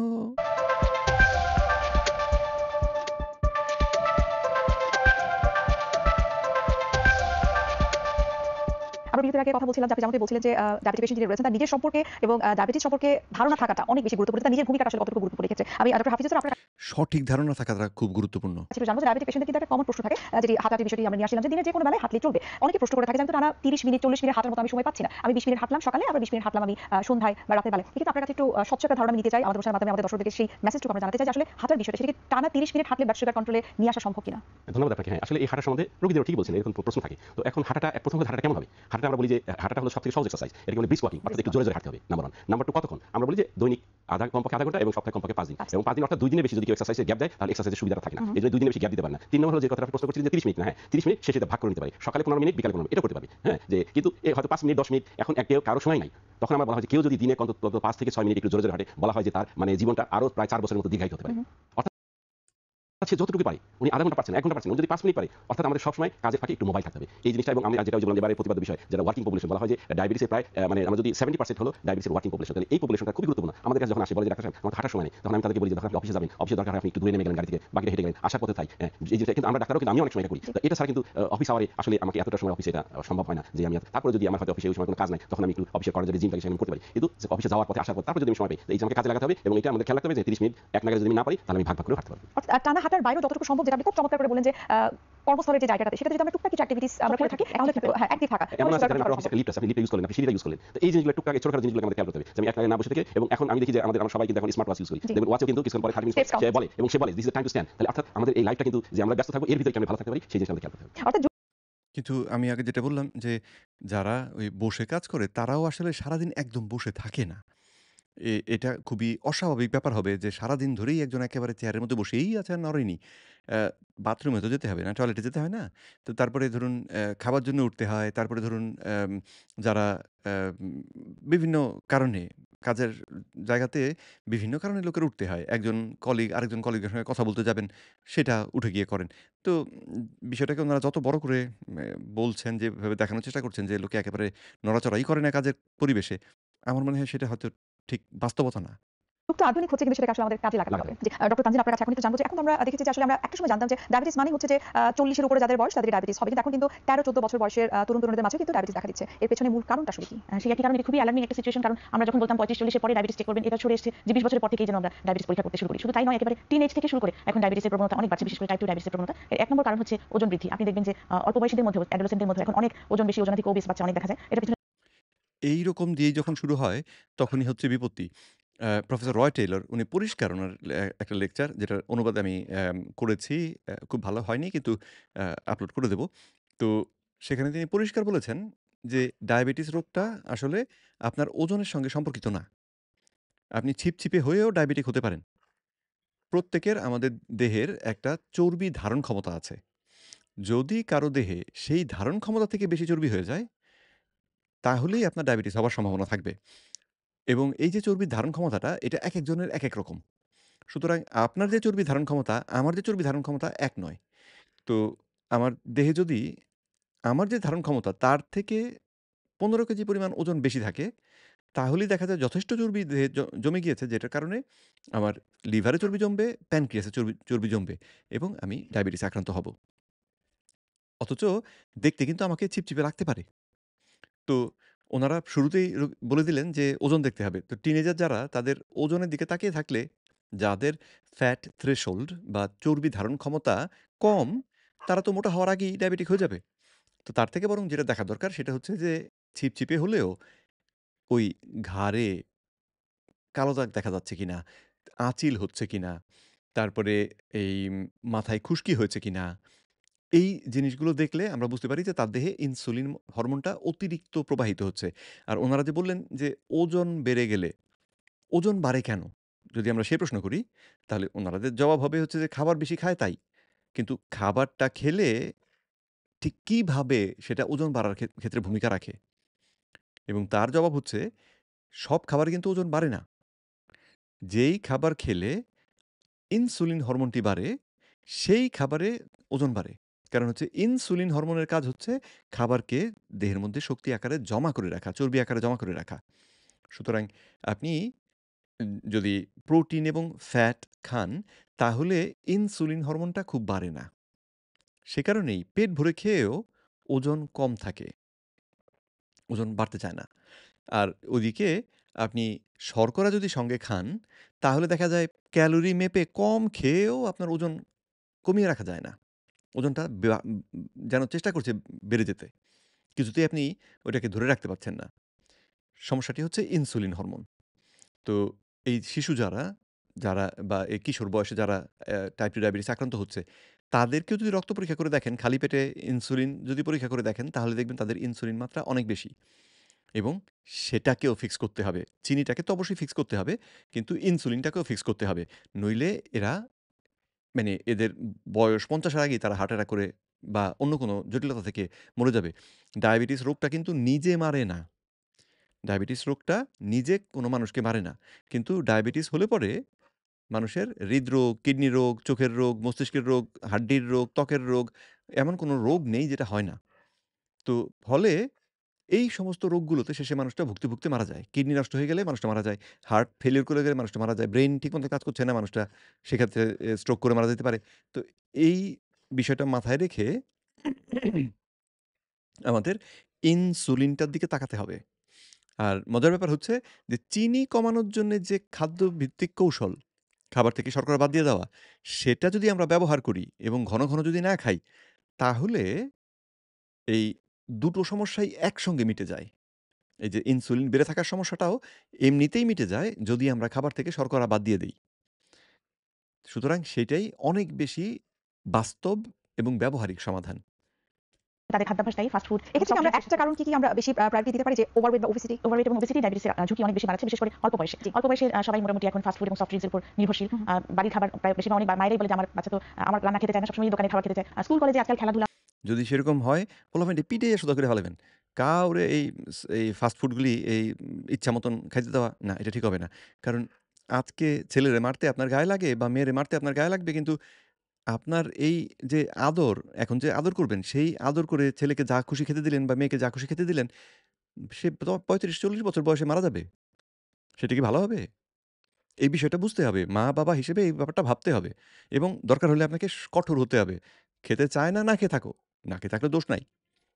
মানুষের শরীরে এত ক্যালোরি বা চর্বি আকারে জমা থাকে যে একটা মানুষকে ২ মাস না খেয়ে রাখলেও কোনো অসুবিধা হবে না। সুতরাং আপনার বাচ্চা এটা না দিলে খাবো না, বেশ খেও না, থাকো। রেখে দিন সেভাবে। একটু কঠোর হন, তাতে বাচ্চাটা সুস্থ শরীর নিয়ে দীর্ঘদিন বাঁচবে। আর যদি সেটা না করেন তাহলে হ্যাঁ, এখন বাচ্চা খুশি থাকলো, কিন্তু তার হ্যাঁ, পরে খবর শুনবেন মৃত্যুকালে তার বয়স হয়েছিল ২৫ বছর। যদি সেটা চান করুন। বা খেলাধুলার জায়গাও নেই, যেটা আগে ছিল যে স্পোর্টস হতো, অনেক খেলাধুলা হতো, স্ট্রেস কম ছিল বাচ্চাদের। এখন বাচ্চাদের স্ট্রেস অনেক বেশি। পরীক্ষার এই স্ট্রেসের কথার আগে আরেকটা কথা বলে রাখি, অনেকেই ফলের রসকে উপকারী বলে মনে করেন এবং সেজন্য বাচ্চাদেরকে ঠেসে, ঠেসে ফলের রস খাওয়ান। প্লিজ করবেন না। ফলের রস অত্যন্ত ক্ষতিকর, অত্যন্ত ক্ষতিকর। সুতরাং সেটা করলে বাচ্চার এই যে শারীরিকভাবে অ্যা ক্ষতি হওয়ার সম্ভাবনা খুব বাড়বে, ডায়াবেটিস হওয়ার ঝুঁকি তো সাংঘাতিকভাবে বাড়বে এবং তারা যদি এই অভ্যাস থেকে বেরিয়ে আসতে না পারে পরবর্তীতে, কারণ এটা নেশার মতন হতে পারে, তখন তাদের জীবনের দৈর্ঘ্য হবে অতি কম। তো আদর করে ফলের রস খাওয়াবেন না প্লিজ। চাপ থাকে, তারা খেলাধুলার কোনো সময় পায় না। খেলাধুলার জায়গাও থাকে না বিভিন্ন স্কুলে। এবং বাইরে যাওয়ার প্রবণতা তো নেই। বেশিরভাগ ক্ষেত্রে ঘরে বসে মোবাইল গেম খেলা বা টেলিভিশনে গেম খেলা, এটাই হচ্ছে বাচ্চাদের একমাত্র বিনোদন। তো এই ক্ষেত্রে আমরা কি বলতে পারি না যে অভিভাবকদের একটা বিশেষ ভূমিকা রয়েছে? খুবই বড় একটা ভূমিকা আছে। কারণ আমরা অনেক সময় দেখা যায় যে খুব নিজের আরামের জন্য টিফিন দিয়ে দিলাম, একটা কেনা খাবার, একটা ফাস্ট ফুড বার্গার দিয়ে দিলাম টিফিনে। কারণ হচ্ছে টিফিনটা বানাতে আবার আমার হয়তো মা হয়তো চাকরিজীবী, উনি সময় পাচ্ছেন না। কিন্তু আমাদের এই কালচার থেকে বেরিয়ে আসতে হবে আসলে। আমাদের এই ফাস্ট ফুডের প্রতি নির্ভরতা কমাতে হবে, হাই ক্যালোরি ফুডের প্রতি বাচ্চাদের যে অ্যাফিনিটি আছে সেটা কমাতে হবে। পানি খাওয়া হচ্ছে পৃথিবীর সবচেয়ে ভালো ড্রিঙ্ক, সফট ড্রিঙ্কস থেকে, জুস থেকে সরে আসতে হবে এবং বাচ্চাদেরকে সবসময় পড়ো না বলে আসলে আমাদেরকে খেলাধুলার জন্য একটা স্পেস দিতে হবে। আচ্ছা, যে তারা এই যে পড়ার বিষয়টাই আসলে সেটা নিয়ে আমি একটু জানবো যে যেমন স্কুল শেষ করে আসার পরে কিন্তু বাচ্চাদেরকে আমরা কোচিং এ পাঠিয়ে দিচ্ছি বা টিচারের কাছে পাঠিয়ে দিচ্ছি, কিন্তু আমরা অতটুকু চিন্তা করছি না। তারা চিন্তা করছে যে পড়াশোনার ক্ষতি হবে, কিন্তু স্বাস্থ্যের যে ক্ষতি হতে পারে সেই বিষয়টাকে আমরা কিন্তু আমলে নিচ্ছি না। সো ফিজিক্যাল অ্যাক্টিভিটিস থেকে বাদ দিয়ে কিন্তু আমরা তাদেরকে কোচিং এ পাঠিয়ে দিচ্ছি। সো এই জায়গাটাই অভিভাবকদের ভূমিকা খুবই গুরুত্বপূর্ণ ভূমিকা আছে। কারণ এখন বড়রা যেমন বলে যে ম্যাডাম আমার সময় নেই, ছোটরাও একইভাবে বলে যে ম্যাডাম আমার সময় নেই। কারণ তো হঠাৎ করে ম্যাডামের দিকে তাকিয়ে দেখতে পাচ্ছি যে ম্যাডামের মাথার সিঁথিটার এখানে চুলগুলো যেন খানিকটা পাতলা। এবং দৈহিক গঠন দেখেও মনে হয় ওনার ক্ষেত্রেও বোধহয় ইনসুলিন কিছুটা বেশি থাকার কথা। কি জানি? ঘাড়টা দেখতে পারলে আরো পরিষ্কার বুঝতে পারতাম। অ্যা কি জানি? উনি নিজে অবশ্য যেহেতু endocrinologist এগুলোর দিকে নজর রাখেন হয়তো। আ কিন্তু আবার যদি ইনসুলিনের দিকে নজর না রাখেন, ওজন যেহেতু একটু বেশি মনে হচ্ছে, এটা সম্ভব যে উনি হয়তো ইনসুলিনের দিকে নজর রাখেন না। তো তাহলে হয়তো নিজেও বিপদের মধ্যে পড়তে পারেন। খুবই দুঃখের ব্যাপার। বাচ্চাদেরও নাকি সময় নেই, কারণ তারা সকাল থেকে রাত পর্যন্ত কোচিং, ক্লাস, পড়াশোনা এগুলো নিয়ে ব্যস্ত থাকে। আসলে এই দিকে আমরা বেশি নজর দিতে গিয়ে ওদের স্বাস্থ্যের প্রতি আমাদের নজর কম হয়ে যাচ্ছে এবং আমাদের তাদের একটা হেলদি অভ্যাস, মানে দিনের অভ্যাস। অনেক বাচ্চা আজকাল রাত জাগে। বেশিরভাগ বাচ্চা আমার কাছে যত রোগী পাই আমরা, তারা রাত 1টা 2টা আগে ঘুমায় না, পড়াশোনা করে অথবা টিভি দেখে অথবা মোবাইল দেখে। এই মাফ করবেন, আমার মেয়ে ঘুম থেকে উঠে গিয়েছে। তো সেজন্য তাকে গিয়ে নিয়ে আসতে হলো। তাতেই ভিডিওটা একটু পজ করে তারপরে এখন আবার নতুন করে শুরু করছি। মানে পজের পর থেকে শুরু করছি। আ একটু বোধহয় পিছিয়ে যাই, তারপরে শুরু করি। অনেক বাচ্চা আজকাল রাত জাগে। বেশিরভাগ বাচ্চাই আমার কাছে যত রোগী পাই আমরা, তারা রাত 1টা 2টা আগে ঘুমায় না, পড়াশোনা করে অথবা টিভি দেখে অথবা মোবাইল দেখে। এই প্রবণতাগুলো থেকে আমাদেরকে বের হয়ে আসতে হবে। জি, ডক্টর হাফিজুর রহমান স্যার, আপনার কাছে একটু জানতে চাইবো এই যে কম বয়সীদের মধ্যে ডায়াবেটিসটা দেখা দিচ্ছে, এটা কিন্তু আমাদের জন্য খুব অ্যালার্মিং একটা বিষয়। একটু জানবো যে যাদের কম বয়সে ডায়াবেটিসটা হচ্ছে বা কারো ক্ষেত্রে প্রি-ডায়াবেটিস দেখা দিচ্ছে, ভবিষ্যতে আসলে কি ধরনের কনসিকুয়েন্স তৈরি হতে পারে বা জটিলতা হতে পারে তাদের ক্ষেত্রে? তো একটা হলো যে হ্যাঁ, এই যে ওজন বেড়ে যাচ্ছে, তো ওজন বেড়ে গেলে অল্প বয়সে তার ডায়াবেটিস হবে এবং ওজনের সাথে কিছু কমপ্লিকেশন আমরা জানি যে ওজনের সাথে পরে তার কোলেস্টেরল বেড়ে যায়, তার ব্লাড প্রেশার বেড়ে যায়, তার হাঁটুতে ব্যথা, মাজা ব্যথা, এগুলো কিন্তু ওভারওয়েট বা ওবেসিটির জন্য। ওবেসিটিতে আমরা জানি যে তার ক্যান্সার রিস্ক বেড়ে যায়। অর্থাৎ বিভিন্ন ধরনের দীর্ঘমেয়াদী জটিলতাগুলো সে অল্প বয়সেই এই রিস্কের ভিতরে চলে যাচ্ছে। বাচ্চাকে আমি গাড়িতে করে নিয়ে স্কুলে দিয়ে আসছি, আবার স্কুল থেকে তুলে নিয়ে আসছি। তো এই যে তার কিন্তু কোনো মুভমেন্ট নাই। এজন্য বাসায় যদি পারি, বাসায় দরকার তার এক্সারসাইজের ব্যবস্থা করতে হবে। অর্থাৎ তার মুভমেন্টটা বাড়াতে হবে। এই তানিয়া যেটা বলছিল, তার স্ক্রিন টাইম, তার গেমস দেখা, মোবাইল দেখা, টিভি দেখা, আমরা বলি খাওয়ার সময় টেলিভিশন দেখা, এটা কিন্তু ওবেসিটির একটা কারণ। খাচ্ছে টিভি দেখছে, টিভিতে প্রোগ্রাম দেখছে, এই খাওয়ার সময় টিভি দেখা, এই জিনিসগুলো বন্ধ করতে হবে। তারপর তার স্লিপ, তানিয়া যেটা বলছে যে একটা মানুষের আমরা বলি যে 6 থেকে 8 ঘন্টা, অর্থাৎ এটাকে বলা হয় স্লিপের ইউ শেপ একটা রিলেশন। অর্থাৎ 6 ঘন্টার কেউ কম যদি ঘুমায়, এটাও স্বাস্থ্যের জন্য ভালো না, আবার ঘুমাচ্ছে 8 ঘন্টা বেশি, সেটাও স্বাস্থ্যের জন্য ভালো না। আমরা ডায়াবেটিস নিয়ে আরো অনেক কিছু আপনাদের কাছ থেকে জানার চেষ্টা করবো। আর একটা বিরতি সময় হয়ে গেছে, আমরা বিরতি নিচ্ছি। আবার বিরতি। Voice is simply faster, more natural, and more flexible than typing. He said he's voice pilled, and I can see why.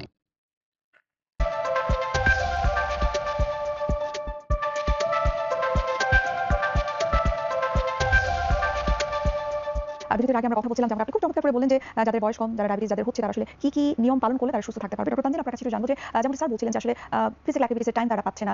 যতটুকু তাদের অ্যাক্টিভ থাকা উচিত, যতটুকু ভাবে তাদের আসলে খাদ্যাভ্যাস সুন্দরভাবে সুষমভাবে মেইনটেইন করা উচিত সেটা তারা করতে রেখেছে। একটা বিষয় কি আসলে আনা যায় না যে স্কুল কলেজে ডায়াবেটিস নিয়ন্ত্রণের জন্য বা স্ক্রিনিং কোনো প্রোগ্রাম অ্যারেঞ্জ করা যায় কিনা গভর্নমেন্টের পক্ষ থেকে, সেটা বেসরকারিভাবেও কিন্তু হতে পারে। হ্যাঁ, এটা খুবই সমস্ত কিছুতেই ওনাদের সমাধান হচ্ছে স্ক্রিনিং। আর স্ক্রিনিং করতে গেলে যে খরচ হবে, অ্যা ফার্মাসিউটিক্যাল কোম্পানির যে জন্য ওই বিক্রি বাড়বে, সেদিকে কোনো খোঁজ নাই।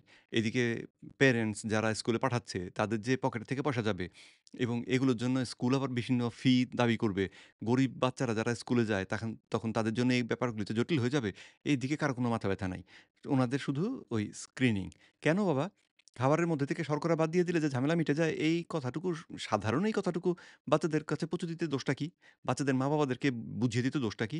আর যদি তাদের দেহের মধ্যে এই লক্ষণগুলো ধরা পড়ে, দেখা যায়, সেই লক্ষণগুলো তো মা-বাবাকে শিখিয়ে দিলেই হয়। কত বাচ্চাকে দেখি যে মা-বাবারা এই ঠেসে খাওয়াচ্ছে, নিয়ে ঘুরে বেড়াচ্ছে। অথচ তাদের গায়ে আমি দেখতে পাই এই লক্ষণগুলো একেবারে জ্বলজ্বল করে জ্বলছে আরকি। তো তাদেরকে যদি এই কথাগুলো বুঝিয়ে দেয়া যেত, যেটা প্রফেসর অ্যাম হাফিজুর রহমান আরেকটি ভিডিওতে তিনি তো একথা বলেছেন যে, যাদের ঘাড় কালো হয়ে গিয়েছে তাদেরকে দেখে আমরা বুঝতে পারি যে তাদের দেহে ইনসুলিন বেশি রয়েছে। তো ইনসুলিনের সমস্যাটা সমাধান করেন না কেন? সাধারণ মানুষকে কেন জানান না যে যেই বাচ্চাটার ঘাড় কালো হয়ে গেল তার দেহে অলরেডি ইনসুলিন বেশি। যেই বাচ্চাটা মোটা হয়ে গিয়েছে তার অলরেডি ইনসুলিন বেশি। বেশি ইনসুলিন না হলে সে মোটা হইতো না। তো খাবারের কারণে এম ইনসুলিন বেড়েছিল এবং সেই ইনসুলিনের প্রভাবে শেষ পর্যন্ত সে মোটা হইছে। কিন্তু এমন খাবারও আছে যেটা ইনসুলিন বাড়ায় না। সেই খাবার পেট ভরে খেলেও কিন্তু সে মোটা হইতো না। তো এবং তার এই যে এই রিস্ক গুলো থাকতো না। সেই কোন খাবার? আমরা যদি শর্করাটাকে শুধু বাদ দিয়ে দিই খাবার থেকে, তাহলেই ঝামেলাটা মিটে যায়। ১০০ ভাগ বাদ দিতে হবে তাও না। সবুজ শাকসবজি যেগুলো সেগুলো খাওয়া যাবে। কেউ যদি খেতে না চায় তাহলে তাকে আর জোর করার দরকার নাই। কিন্তু মাছ, মাংস, ডিম, দুধ, দুধও ঠিক না সবসময়। দুধের থেকে তৈরি করা যে পণ্যগুলো আছে, দই, তারপরে পনির এগুলো খাওয়া যাবে। তো এই খাবারগুলো খেয়ে আমরা যদি সুস্থ থাকার চেষ্টা করি, ঘি, মাখন, ভালো চর্বি এগুলো আমাদের খেতে হবে। তো বাচ্চাদেরকে এগুলো খাওয়ার যদি আমরা অভ্যাস করি, তাহলে দেখা যাবে যে তারা অনেকটাই নিরাপদ। তাদের ইনসুলিন বাড়ছে না, তাদের ওজন বাড়ছে না, তাদের আ এই যে দেহের মধ্যে হাইপার ইনসুলিনেমিয়ার যে লক্ষণগুলো সেগুলো দেখা যাচ্ছে না। আর যদি সেটা হয় তাহলে ভবিষ্যৎ তাদের অনেক নিরাপদ হবে। তারা দীর্ঘজীবন বাঁচবে এটা আশা করা যাবে তখন। গুরুত্বপূর্ণ। আমরা বাংলাদেশ এন্ডোক্রাইন সোসাইটি থেকে বিভিন্ন স্কুলে এবং বিভিন্ন কর্মক্ষেত্রেও রিসেন্টলি আমি কয়েকটি অফিসে গিয়েছি এবং সেখানে আমি উদ্বুদ্ধ করেছি যে নিয়মিত বছরে অন্তত একবার যদি স্ক্রিনিং এর ব্যবস্থা করা যায় তাহলে কিন্তু অনেক প্রি ডায়াবেটিস এবং ডায়াবেটিস ধরা পড়ে এবং পয়সাটা এটা যদি দিবে কেডা? অফিস এবং স্কুলগুলো করে তাহলে তাদের প্রোডাক্টিভিটিও বাড়ে কিন্তু। এটা আমি যদি আমার কর্মক্ষেত্রের এমপ্লয়িদের স্বাস্থ্য ভালো রাখি তাহলে আমার অফিসটা ভালো চলবে। ঠিক একইভাবে স্কুল কলেজে যদি আমার ছাত্রছাত্রীরা ভালো থাকে তাহলে তাদের অ্যাবসেন্স থাকার সম্ভাবনা কমবে, তাদের মেধাটাও ভালো কাজে লাগবে। তাদের একাডেমিক একাডেমিক পারফরম্যান্স পারফরম্যান্স অনেক ভালো হবে। তাহলে এটা আমাদের আসলে ইনকর্পোরেট করতে হবে। একটা রুটিন স্ক্রিনিং যেটা বিদেশে কিন্তু বাধ্যতামূলক, ওরা সব নাগরিককে বছরে একবার দুবার সবসময় বিভিন্ন রোগের স্ক্রিনিং করে থাকে। আমাদের দেশে যেহেতু এটি সরকারি অ্যা যেই পয়েন্টটি উনি বললেন, এটা একটা গুরুত্বপূর্ণ পয়েন্ট যে বাচ্চারা যে তাদের সর্বোচ্চ মানসিক ক্ষমতা ব্যবহার করে, মস্তিষ্কের ক্ষমতা ব্যবহার করে যে শিখবে বা আম নতুন সৃজনশীল যে বুদ্ধিবৃত্তি বের করে আনবে, বুদ্ধি বের করে আনবে, আ এটা খুব জরুরি এবং এটার জন্যে দরকার হচ্ছে একটা অত্যন্ত সুস্থ মস্তিষ্ক। আর সুস্থ মস্তিষ্ক পেতে গেলে কিটোজেনিক ডায়েটের তুলনা নেই। কেটোজেনিক ডায়েটের মাধ্যমেই আসলে আমাদের মস্তিষ্কটাকে সবথেকে সুস্থ অবস্থায় রাখা যায়। এমনকি যার এপিলেপসি রোগ, যার মস্তিষ্কের গন্ডগোলের কারণে সারা গায়ে খিঁচুনি হয়, সেই মানুষটার খিঁচুনি বন্ধ হয়ে যায় যদি কেউ কেটোজেনিক ডায়েট অনুসরণ করে। সুতরাং এই বিষয়টা বাচ্চাদেরকে জানানোটা খুব জরুরি। যদি তুমি ভালো ফল করতে চাও, নিজে আসলে ভালো শিখতে চাও, আমাদের এটাও আরেকটা সমস্যা যে আমরা ফলের দিকে তাকিয়ে থাকি, পরীক্ষার রেজাল্ট কি হলো তার দিকে তাকিয়ে থাকি। রেজাল্টের কথা যদি বাদও দিই, যে যদি কেউ একটা বিষয়কে যথাযথভাবে বুঝতে চায়, শিখতে চায়, বোঝার ক্ষমতা বাড়ার জন্যেই তার মস্তিষ্কের শক্তি বাড়ানো দরকার। এবং সেটা কি করে বাড়ানো যাবে? অতি সহজে সেটা বাড়ানো যায় কিটোজেনিক খাদ্যাভ্যাসের মাধ্যমে। অন্য কথায় খাবার থেকে শর্করাটা বাদ দিয়ে দিলে। তো এই কথাটা বাচ্চাদের জানানো দরকার, বাচ্চাদের মায়েদের জানানো দরকার। তাহলে দেখা যাবে বাচ্চার মায়েরা রুটি, পরোটা বাড়িতে ঢুকতেই দিচ্ছে না। তো বর্তমানে সমস্যা যেটা সেটা হচ্ছে যে মায়েরা যেহেতু জানেন না, ডাক্তাররা যেহেতু ওনাদেরকে সঠিক তথ্যটা দিচ্ছেন না, সেই কারণে সমস্ত গন্ডগোল চলছে। তো গন্ডগোলও একদিকে ওনারা বাধাচ্ছেন, আর এরপরে আবার ঔষধ দিয়ে সমাধান করছেন। আর বারবার বলছেন, "স্ক্রিনিং করো, স্ক্রিনিং করো।" এসকেএফ বোধহয় সেজন্যই এত খুশি। এখনো হয়নি। আমি মনে করি যে বেসরকারি পর্যায়ে প্রতিটি স্কুল, কলেজ, প্রতিটি ইউনিভার্সিটি, প্রতিটি অফিস এই ব্যবস্থাটা করতে পারে। আমি স্যারের কাছেও একই বিষয়টা জানতে চাইবো যে যেমনটা ম্যাম বলছিলেন যে আমাদের বাইরের দেশগুলোতে এইরকম স্ক্রিনিং প্রোগ্রাম করা হয়। আমাদের বাংলাদেশের প্রেক্ষাপটে এটা কি সম্ভব যে দেশব্যাপী সবার জন্য একটা ফ্রি স্ক্রিনিং এর ব্যবস্থা যেটার মাধ্যমে কিন্তু আমরা শনাক্ত করতে পারবো যে টোটাল ডায়াবেটিক রোগীদের সংখ্যাটা আসলে কেমন? আরে ফ্রি স্ক্রিনিং করবেন কেমনে? পয়সাটা যে রোগী তার পকেট থেকে না দিলেও কোথাও না কোথাও থেকে তো পয়সাটা আসতে হবে। হ্যাঁ? স্ক্রিনিং করার জন্য যে পরীক্ষাগুলো করতে হয় তার যে কেমিক্যাল গুলো লাগে কিনতে হবে তো, তাই না? তো এটা ফ্রি না। এটা কোথাও না কোথাও এটার চাপ গিয়ে পড়বেই। তো তার থেকে যেহেতু দেখলেই আমরা বুঝতে পারি। একটা মানুষের দিকে তাকালেই যদি আমরা বুঝতে পারি তার ভুঁড়ি আছে কিনা, তার ওজন বেশি কিনা তো দেখলেই বুঝতে পারি। তাই না? তার ঘাড় দেখলেই বুঝতে পারি তার একান্ত স্নায়ুর এখন আছে কিনা। খালি গায়ের কোনো বাচ্চাকে দেখলে তার বুঝতে পারবো তার গাইনোকামাস্টিয়া আছে কিনা, তার বগলে এই যে আঁচিল হওয়া এই সমস্ত আছে কিনা। দেখলেই যদি আমরা সেটাকে করতে পারি, কারো হাই প্রেশার হয়ে গিয়েছে, তাহলে তো আর ভাবনার দরকার নেই। তার তো দেহে হাইপার ইনসুলিনেমিয়া হচ্ছে। নইলে তার প্রেশারটা বাড়তো না। তো এই তথ্যগুলো যদি মানুষকে আমরা জানিয়ে দিতাম, তাহলে তো এই প্রতিদিনই মায়েরা তাদের বাচ্চাদেরকে স্ক্রিনিং করত। আর সেই তথ্য আমরা তাদেরকে না দিয়ে ঠেলে নিয়ে যাচ্ছি শুধু ল্যাবরেটরির দিকে। হুম। অবশ্যই এটা হলে তো ভালো হতো। তো আমাদের দেশে এই যে বললাম যে কত ডায়াবেটিক পেশেন্ট, হ্যাঁ? এটা বিভিন্ন ধরনের এই ছোটখাটো বেশ কিছু স্টাডি হয়েছে। কিন্তু মাস স্কেলে এই ধরনের কোনো স্টাডি নাই যে তাহলে আমরা জানতে পারতাম যে বাংলাদেশের টোটাল পপুলেশনের কত পার্সেন্ট আমরা ডায়াবেটিস আক্রান্ত, কত পার্সেন্ট প্রি-ডায়াবেটিস আক্রান্ত। আমরা যদিও জানি যে বিভিন্ন স্টাডি থেকে ইন্টারন্যাশনাল ডায়াবেটিক ফেডারেশন তারা বলছে যে বাংলাদেশে অ্যাডাল্ট পপুলেশনের ভিতরে প্রায় 13% ডায়াবেটিস, প্রায় 13% আমরা বলি যে প্রি-ডায়াবেটিস এর মধ্যে আইজিটি এবং প্রায় 17% আইএফজি। অর্থাৎ আমরা যদি টোটাল ধরি প্রায় 43% এর মতো হয় সে ডায়াবেটিক অথবা প্রি-ডায়াবেটিক। কিন্তু এটা বিভিন্ন স্টাডি এবং একটা বিশাল জনগোষ্ঠী কিন্তু তারা জানেই না যে তারা ডায়াবেটিস হ্যাঁ, আক্রান্ত। জানি এবং বলা হচ্ছে যে আইডিএফ এর অনুযায়ী বুলেটিনের যে রিপোর্ট যেটা সেটা অনুযায়ী প্রায় 40% জানছে না যে তার ডায়াবেটিস আছে। তাহলে এই যে লোকগুলো জানে না তাদের প্রত্যেকের দেহে কিন্তু এই লক্ষণগুলো আছে। হয় পেট মোটা, নয়তো পুরো দেহের ওজন বেশি, নয়তো ঘাড় কালো, নয়তো মাথায় খুশকি, নয়তো ইরেকটাইল ডিসফাংশন, নয়তো পিসিওএস, নয়তো এই এই এম অবাঞ্ছিত লোম লেগেই আছে। এদের এই যে যেই বিশাল মানে জনসংখ্যার কথা বলা হলো, তার অর্ধেকও যদি এই লক্ষণগুলো দিয়ে নিজেদেরকে করতে পারে, চিহ্নিত করতে পারে, তাহলেও তো আমরা বিশাল এগিয়ে যাই। এই জিনিসটা যদি আমি একটা মাস স্কেলে আপনি ঠিকই বলেছেন, যদি আমি এটা করতে পারতাম এবং এটা আমার মনে হয় যে এটা সরকার ছাড়া এটা সম্ভব না। এই ধরনের নিশ্চয়ই কোনো না কোনো সুপারিশমালা ভবিষ্যতে হয়তো আপনারা দিবেন বা হয়তো বা দিয়েছেন আপনারা। আমরা আসলে গর্ভকালীন সময়ে 24 সপ্তাহ থেকে এক ডায়াবেটিস স্ক্রিনিং এর ব্যাপারটা মোটামুটি এখন সারা দেশব্যাপী চালু হয়েছে। প্রায় সব জায়গাতেই দেখা যায় যে প্রেগন্যান্সিতে একটা সময় ব্লাড সুগার কেউ না কেউ টেস্ট করে, এটাকে রুটিন স্ক্রিনিং এ পরিণত হয়েছে। এটা আসলে ব্যাপক সচেতনতা তৈরি প্রোগ্রামে পরে এরকম করে হয়েছে। আমার মনে হয় সাধারণ মানুষের জন্য আমরা আস্তে আস্তে এটা চালু করতে পারবো। নরমাল ডায়াবেটিসের তুলনায় কিন্তু প্রেগন্যান্সি ডায়াবেটিসটা একটু ভিন্ন। সেটি কেন আসলে ভিন্ন? কেন আসলে একদম উইদিন রেঞ্জের মধ্যে ব্লাড সুগারটা থাকাটা জরুরি? বিভিন্ন দিক থেকে গর্ভকালীন ডায়াবেটিস ভিন্ন। প্রথমত এটি শুধুমাত্র নারীদের হয়। দ্বিতীয়ত এটা শুধু গর্ভকালীন সময়েই দেখা দেয় এবং পরবর্তী ক্ষেত্রে অনেক সময় সেরে যায় এবং দেখা যায় প্রেগন্যান্সির আগে তার কখনো ডায়াবেটিস ছিল না। আর 3 নম্বর যেটা সবচেয়ে গুরুত্বপূর্ণ, এটির সাথে দুজন মানুষের জীবন জড়িত, মা এবং গর্ভস্থ সন্তানের। আমরা যদি ডায়াবেটিস ঠিকমতো নিয়ন্ত্রণ করতে না পারি ওই সময়, তাহলে মায়ের যেমন নানা রকম জটিলতা হতে পারে, ঠিক একইভাবে গর্ভস্থ সন্তানেরও নানা রকম জটিলতা হতে পারে। ওই সময় যদি জটিলতা না হয়, দেখা যায় যে এই সন্তান বড় হওয়ার পরেও তার সেই জটিলতাগুলো তার সাথে রয়ে যায়, মানে সে জীবনব্যাপী একটা কমপ্লিকেশনের মধ্যে পড়ে। তাহলে ওই সময়টাতে আমাদের খুব সুন্দরভাবে সুচারুরূপে এই ডায়াবেটিসটা নিয়ন্ত্রণ করতে হবে এবং গর্ভকালীন ডায়াবেটিসের চিকিৎসা এবং নিয়ন্ত্রণের যে টার্গেট, ওগুলো কিন্তু নরমাল ডায়াবেটিসের চাইতে ভিন্ন। সেক্ষেত্রে একদমই আলাদাভাবে ইনসুলিন দিয়ে চিকিৎসা করতে হয়, ক্লোজ মনিটরিং করতে হয়। কাজে তাকে শিখিয়ে দিতে হয় যে তিনি নিজে কিভাবে ডায়াবেটিসটা নিয়ন্ত্রণ করতে হবে। এবং এই চিকিৎসাটা আ ভুল চিকিৎসা। এই যে গর্ভবতী মাকে ইনসুলিন দিয়ে যে চিকিৎসা, এটা ভুল চিকিৎসা। বরং যেটা করার দরকার ছিল সেটা হচ্ছে তার খাবার থেকে শর্করা বাদ দেওয়া। কারণ ইনসুলিনটা দেওয়া হচ্ছে, ১ম এ ওনাকে শর্করা খেতে বলা হচ্ছে। শর্করা খেলে যখন কেউ গর্ভবতী হয়, তার দেহ এমনিতেই প্রাকৃতিকভাবেই খানিকটা ইনসুলিন রেজিস্ট্যান্ট হয়ে যায়। ইনসুলিন রেজিস্ট্যান্ট হওয়া মানে হচ্ছে ইনসুলিন হরমোনটা আমাদের দেহের সব অঙ্গে সঠিকভাবে কাজ করে না এবং তার সমাধানের জন্য আমাদের প্যানক্রিয়াস অতিরিক্ত ইনসুলিন তৈরি করে। অতিরিক্ত ইনসুলিনটা লাগে বাচ্চাটার যে গ্রোথ, বাচ্চাটা যে দ্রুত বড় হবে, এই বড় হওয়ার জন্য তার ইনসুলিনটা প্রয়োজন। সেজন্যই আল্লাহ রাব্বুল আলামিন ব্যবস্থাটা এরকম করে দিয়েছেন। তো এইরকম মানুষটাকে যখন তার দেহে ইনসুলিনটা বেড়ে থাকে, তখন তার জন্য নিরাপদ হচ্ছে শর্করা না খাওয়া। শর্করা না খেলে রক্তে চিনিটা বাড়ে না। চিনি না বাড়লে তখন আর বাড়ি থেকে ইনসুলিন নিতে হয় না। আর তিনি যদি শর্করা খেয়ে চিনি বাড়িয়ে তারপরে ইনসুলিন নেন, তাহলে অতিরিক্ত ইনসুলিন তার মায়ের দেহ যতটা ইনসুলিন তৈরি করছে প্রাকৃতিকভাবে, তার থেকেও বাইরে থেকে আমি ইনসুলিন দিয়ে মায়ের ডায়াবেটিসকে সমাধান করছি। কিন্তু এই অতিরিক্ত ইনসুলিন যে বাচ্চাটাকে গিয়ে এই ফুলিয়ে ফেলছে, বিশাল বড় করে ফেলছে, সেটাও তো দেখতে হবে।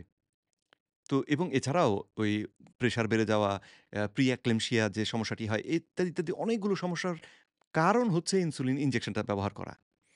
কিন্তু উনারা এখনো সেই পুরনো ধ্যান-ধারণা নিয়ে পড়ে আছেন।